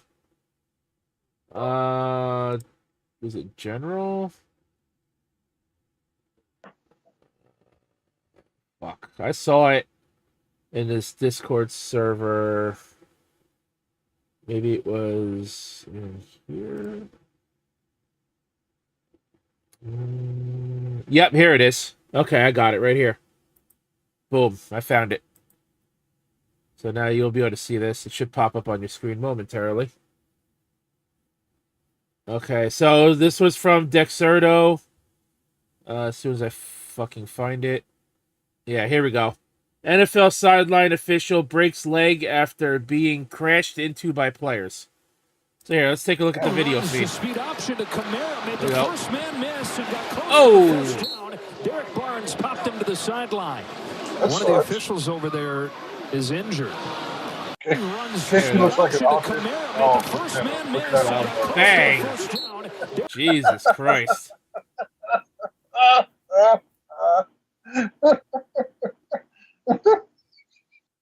He got that head sideways, his jaw was kind of slack for a minute. Oh, so good. Let's go back to the scoreboard now. The Chargers, what a shit fest that game was. The Chargers win 6-0 over the Patriots. That must have been a fucking snooze fest. Yeah, it's dude. Okay, last Thursday night football, did you watch the game? The Cowboys and Seahawk game or whatever? Yeah, I was watching it. Yeah, because I had Prescott in my fucking lineup for my other pay league. Did you see the graphic at the end of it? Like, they put up the promo shot for the next Thursday night game. Yeah. I saw Patriots that. Versus Pittsburgh. Yeah, the Steelers didn't even. Bill Belichick in the graphic. They don't even have a good enough star player to put in the graphic there. And not only that, if I didn't see it, then you also pointed it out in the fucking the football chat. Yeah, I watched it. I'm like, did I just see that? And then like 10 minutes later, I was on Twitter and somebody had sent a picture. I'm like, holy crap! My eyes didn't deceive me. Like they never put the head coach on the graphic for the game, but I guess when Belichick's your only star, you kind of have to. Right. Let's see. The Houston Texans snapped the Denver Broncos 5-game winning streak, winning 22-17. Cardinals go I over had the that. Let me find. Let's see. That was one of the games I predicted. I predicted. Let's see. What was the final score? 22-17. Texans. Dang, I had 27-20. I was close on that one too. Son of a bitch. The Cardinals go over the Steelers 24-10. The Miami Dolphins win a laugher in DC 45-15. The Dolphins also continue to make offensive fucking history as Tua and Tyreek Hill have done something that hasn't been done in 52 years by completing a 260-plus yard touchdown passes in a game since for the first time since 1971. That's crazy. I still can't believe Kansas City traded away Tyreek Hill. That makes no sense to me whatsoever. The 49ers went over the Eagles. I watched that game 42-19. I wasn't home for the end of that. What happened with that Eagles coach? What was the deal with that? So what happened was you're talking about when the player fucking suplexed the fucking Eagles player off the field and onto the fucking sidelines. And Yeah. What happened? It wasn't a coach, it was the head of security that was trying like to fucking break up the fight. And then I don't know what happened. The player what was his name? Grenlaw or whatever. Frank commented on it. Frank commented on it on his Twitter profile. After he suplexed the fucking Eagles player off the field and onto the sidelines. And he legitimately fucking suplexed him. Fucking belly to back suplex. Fucking He thought he was in WWE. fucking yeah, that was a fucking legitimate suplex. So then when fucking Greenlaw got up and the head of security got in the middle of it, was trying to break shit up or whatever, and then Greenlaw stuck his fucking hand in his face. And then I don't know what happened after that, and then the referees all conferred and the game fucking went to like a 5-minute standstill, and he got ejected, and for some reason they threw out the fucking head of security. Wow. Well, we'll leave it to the classless Philadelphia Eagles to cause a scene. No. It was the 49ers player that did it. Oh, 49ers player suplexed the Eagles player. Well, I'm just going to blame the Eagles because fuck them. That's just, it's the Eagles' fault. Hey, That's what it is. point something out, Tex. You didn't answer What's my that? question. You avoided my question about. I didn't hear it. What was your question? Well, I asked you, how do you know Frank wasn't cheating? And you said, "Oh, so if I would won because it's my league, does that mean I treated?" You avoided my question. I realized that. So I want to know. Okay, so which question? About Frank or me? Yeah. Possibly winning my own league. Which part? No, Frank. How we know Frank isn't cheating? Frank said he's willing to show you the Facebook profile of the other Frank. If it will make you happy. Yeah, the other Frank. I can bring up another person that's named Frank too, but I mean, So what level of proof would suffice you? Do you need both of them at separate locations on a video chat showing you their profiles that matches the name of the team they have? Yes. All right, Casey. Well, you're not going to let this go, are you? What? You're not going to let this go, are you? He's like a dog with a bone. You should know this by now. He's not letting this go. Ain't gonna happen. See, I mean, I'm willing to just say, like, Tex cheated, and when he wins his own league, I'm willing to let that go. But I still Frank is not. I believe he has 2 teams in this league. Buccaneers, Cowboys, Jesus Christ. Buccaneers, Panthers. Panthers lost 21-18. Cleveland. I can't believe Carolina even scored that many points, to be honest with you. They're a mess right now. Cleveland Browns lose to the Rams 36-19. The Chiefs get upset by the Green Bay Packers Yeah. 27-19. Jordan Love, man. I don't know what's going on in Kansas City, but they need to get Taylor Swift their stat because otherwise they don't know how to play football anymore. Like I lost one of my other fantasy leagues that I'm sitting in first place in. The team was built around Travis Kelce and Mahomes, and I'm going to lose this week because of their just god awful play. So I'm not happy with that. And the Monday night game, we have the Bengals taking on the Jaguars. I think Jacksonville will win that one. With Cincinnati losing Joe Burrow, this like I was telling the person that came in to the YouTube chat. He said that he had Mixon on his team. What was it? I'm on YouTube. Don't be an asshole. Yeah, it was Z Money. Z Money. Yeah, because he said he has Mixon and Travis Etienne on his team, and he needs to combine for 37 points. And I said I don't think that's very likely to happen, considering I don't think Mixon gets very many points. He might get 10 if he's lucky. TSS said Taylor Swift was at the game today. He said the streak is over. Oh shit! Never mind then. Okay, well then Taylor Swift can go ahead and break up with him and write a album about how she broke up with a Native American. You know, and obviously we'll know she's talking about Travis Kelce, so they can go ahead and do that. So let's look ahead to Week 14 as we always do. We take a look at the upcoming week in football. We start with Thursday night in another what's sure to be a fucking bore fest. The Steelers going against the Patriots. Then we got. Hey, I don't know. I mean, obviously New England sucks, but Pittsburgh with that new offensive coordinator they got, they're not bad. I think Pittsburgh will make playoffs. They were pretty bad today. Well, I still think they'll get in though somehow. I think they'll get in. I got a feeling. You know, it's amazing that if you go probably 5-10 years ago, and you would think this would be an awesome game because Steelers and the Patriots, that would be a banger of a game. It was Roethlisberger against Brady. Yeah, those are always good games. Always. I just farted and I heard them. Great. Texans, we have the Texans going up against the Jets. Panthers and the Saints. Rams against the Ravens. Colts, Bengals.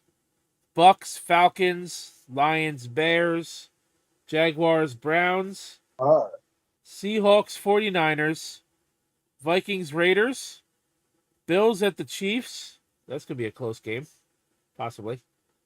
Denver. I think Chargers. Kansas City will lose that one too. Eagles, Cowboys. That's going to be a hell of a game. That's game of the week right there. Giants, Packers, and the Monday night game will be the Titans going to Miami to get their ass kicked against the Dolphins. How are the Cowboys Eagles not the Monday night game? They'd rather put the Tennessee Titans in there over the Eagles and Cowboys. Well, that's what I said. That's what I said when the season started. I'm like, they treated the Dolphins really good this year. They got the first ever Black Friday game. They got 2 Thursday night games. They got 2 Sunday night games. They got a Monday night game. Right. They got fucking prime time against the Cowboys on Christmas Eve. They treated the Dolphins pretty fucking good this year with the TV schedule. So if you want to find out what Texas pick 3 for the big 3 games you want to keep an eye on, you got to tune into our show on Wednesday. I'm doing well. I was correct on. Let's see. What was the Colts Titans for this week? Who won that one? The Colts beat the Titans. Colts beat the Titans 31-28. I was off on the score, but once again, I picked all 3 correctly. I mean, you got to tune into the harsh truth on Wednesdays. Hopefully my we're dropping power won't go. Hopefully my power won't go out again. Fucking a half hour before the show starts. It comes back Yeah, on we a were half hour after it's over. we were waiting like, well, I guess like because we knew you knew the show was happening because we were talking to you like 10 minutes before we started. No, it And then we're was it like, was okay, probably Rose, it was all right, about Rose. yeah, it And was then about an hour. It was about an hour before it started, and then whatever boom, hour, whatever. I went to go eat, and then my power went out. I'm like, great. Yeah. I mean, it was so bad, we almost had to call the football guru in case he would take your spot, but somehow we managed. So, Uh, I think you and Tex, you and Frank alone would make a better show you than know, having Casey on there, who knows nothing about football because he well, doesn't watch the sport anymore. You know what? For how many times that Frank snubbed me for not being on the show, you know what? Fuck him. I would piss on him if he's on fire. Right. So, like, well, Casey, yeah. look at this from a different angle. Maybe secretly he knows you know more about football, and that's why he doesn't invite you because he doesn't want to be embarrassed. Have you considered that? Well, maybe he thinks that I would overshine him and overstate Oh, he don't be on because I might that, steal his maybe that's it.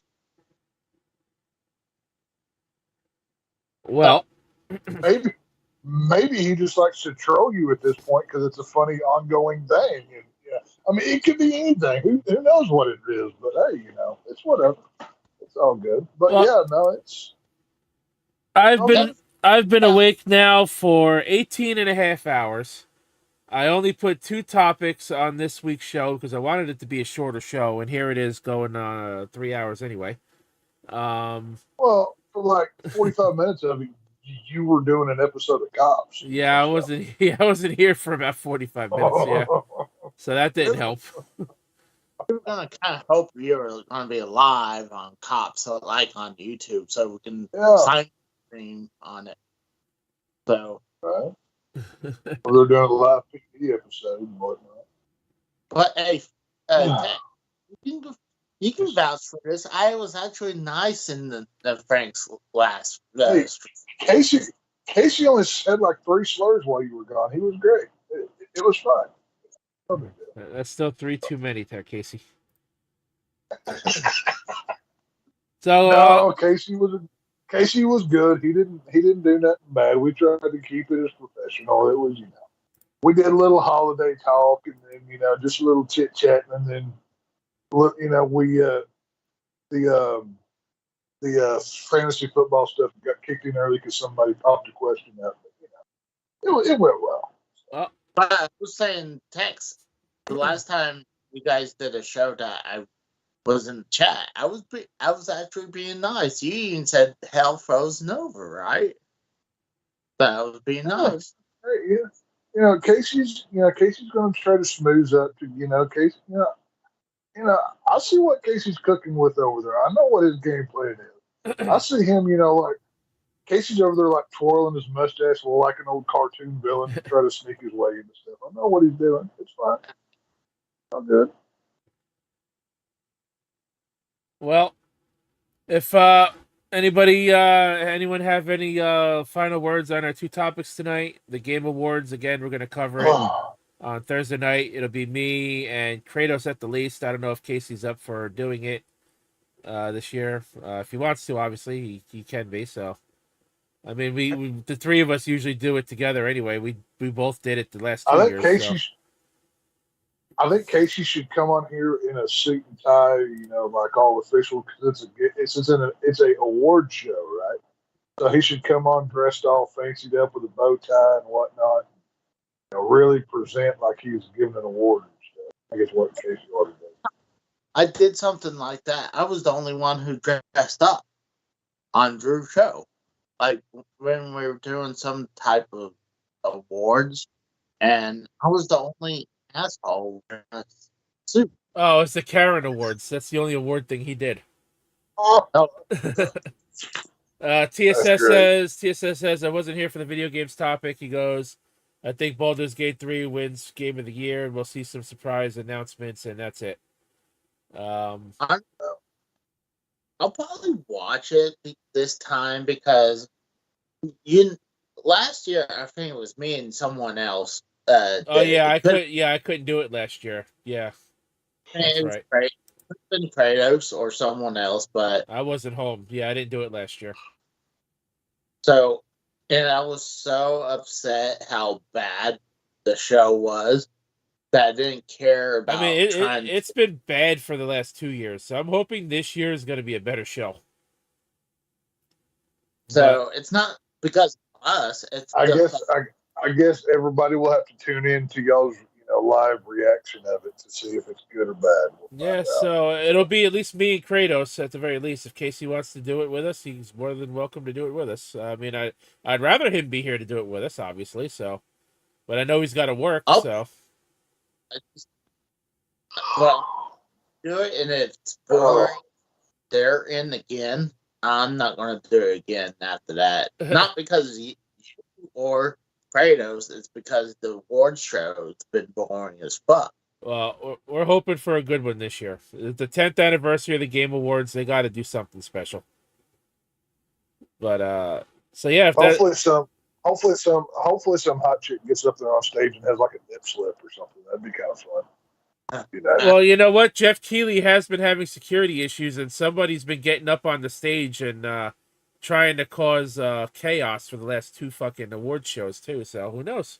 There you go. Somebody can hop up on the stage and flash their, moon somebody or something. That'd be kind of fun to see.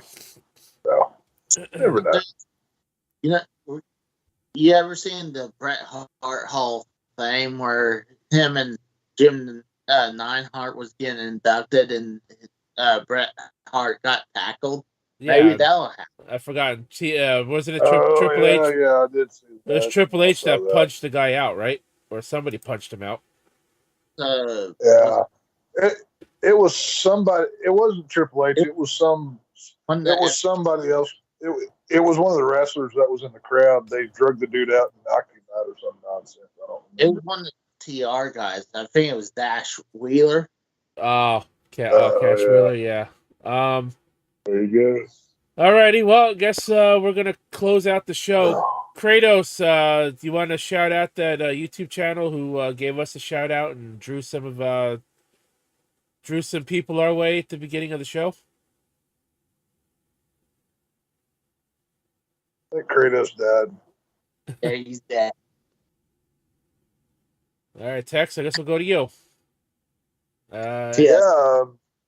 Check out The Harsh Truth here on YouTube. I think Frank puts on a couple of the I'm hitting that wall. I can't talk no more. A couple other platforms. Sorry, I've been drinking since like 10. You'll have to forgive me. And that's 10 a.m., folks, not 10 p.m. Yeah, morning. I'm a veteran, not a rookie. Tuesday, we'll be reviewing Bullet Train, the Wednesday football show. Then I believe, I can't remember what the other one was. Hang on. I have it right here. I'll tell you exactly what we're doing. Just so I can be a good show host. Just so, let's see. Okay. Tuesday is Bullet Train and Gremlins on Thursday. So tune in to watch this review and give our thoughts on. And then, of course, Wednesday, the football show with Frank, Rose, and myself, and the football guru, Casey, may be in the comment section telling us how smart he is at information. Right? So, maybe he'll be there. Look at that patty. God, tuck that lip in before it starts raining. Oh, Casey. Casey, think about it this way. You're so good, we give you your own section in the comments to maintain. Like, we can't handle your greatness on camera. We have to relegate you to your own section so we don't look bad. Casey's knowledge is so powerful, it might fucking crash the show. Right. If we bring Casey on, we may as well not even be there. Because Casey knows so much about football, he didn't even have to watch it. You know what I'm saying? So, just one of those things. But yeah, check us out. All right, Casey, I know you've been busy moving and whatnot. I don't know exactly what content you've been able to put out lately, or if you've been able to do any new content. Hopefully, I'll be able to do Friday is Raw with you, since I did say I was going to do the simulcasting thing with you on Fridays, and then I've only done it once because it was Black Friday. I was fucking exhausted from Thanksgiving and not sleeping, and my fucking internet went out, and I fell asleep before it came back on. And then this past Friday was the shit with my mom not feeling good and her being an asshole. Well, that I had to deal with. my Black Friday is Raw was racist. Because it was.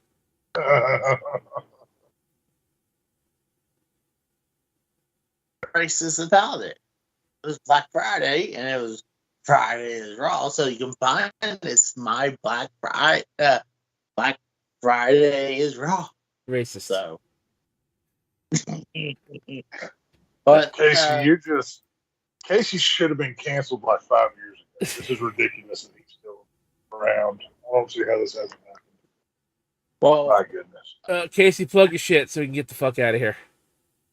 Actually, I just recorded Toe Jam and Earl on the Sega Genesis today, so that's going to be a long episode. So I can't promise that be out tomorrow. That might be out Tuesday. I released an update to the department. I have some Philips CDI that's doing pretty good, and I did a Mario Bros. Wonder episode's doing okay too. So, but I'm gonna try to get Toe Jam and Earl done.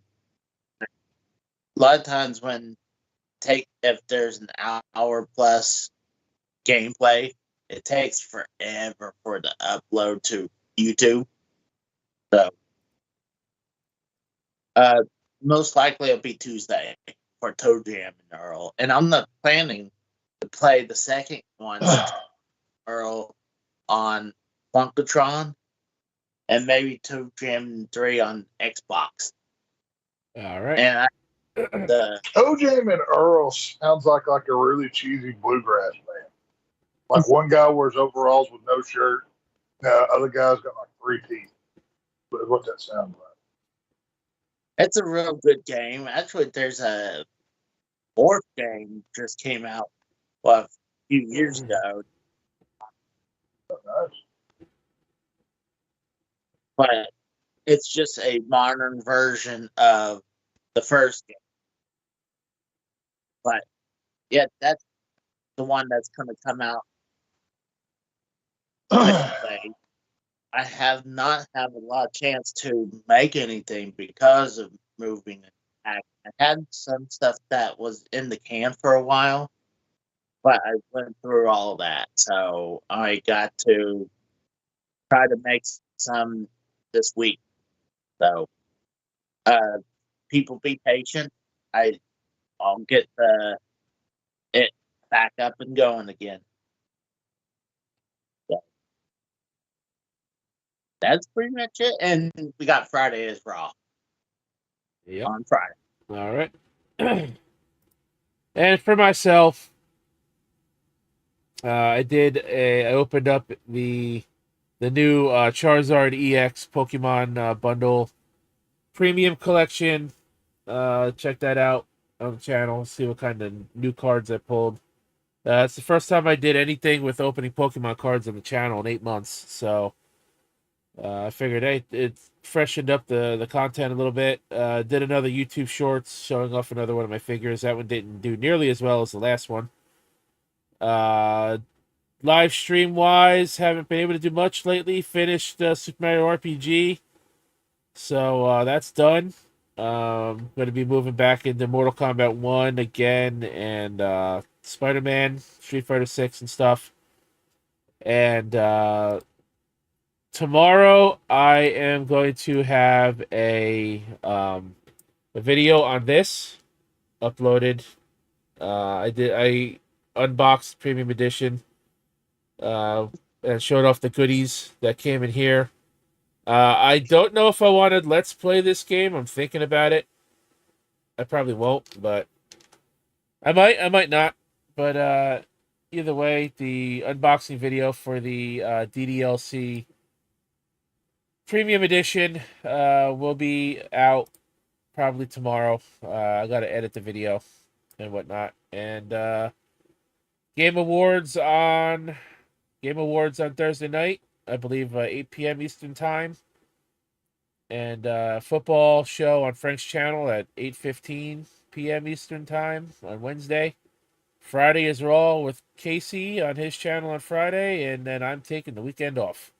The next episode of Less Than Serious will be episode 80, and that will take place on December 17th.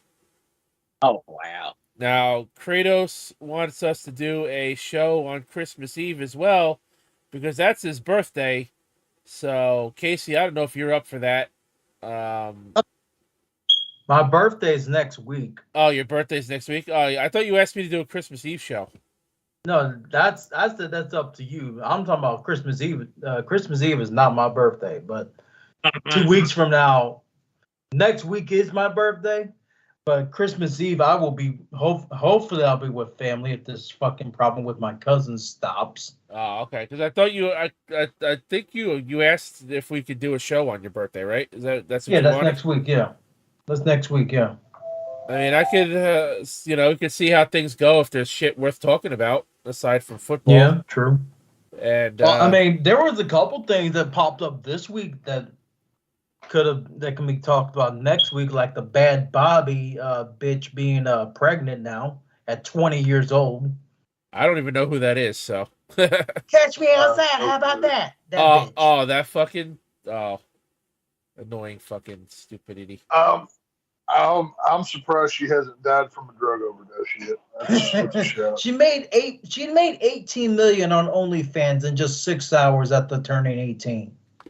Well, we might do a show in one day. We might do a show next week then if we don't. I'm in the wrong business. If we don't do a Less Than Serious show, then maybe me and Kratos can get together and do something for his birthday at least. All right. So keep an eye on the Twitter and whatnot. I got a question for Kratos about this. Are you like a woman where you decide to have a birthday week? Or do you actually have just a day it's your birthday? Like just a day, not a fucking week. Because you have these women, they're like, oh, I have a birthday. No. Just a day, no weeks. If I were to spend a week celebrating my birthday, most of it would be working. Well, there's only two presents that a grown man needs on his birthday: a good steak and a blowjob. That's all you need. All right, that's what makes a good birthday. Just saying, some people, and this is my birthday month, so they take the whole month as their birthday. Fucking hell.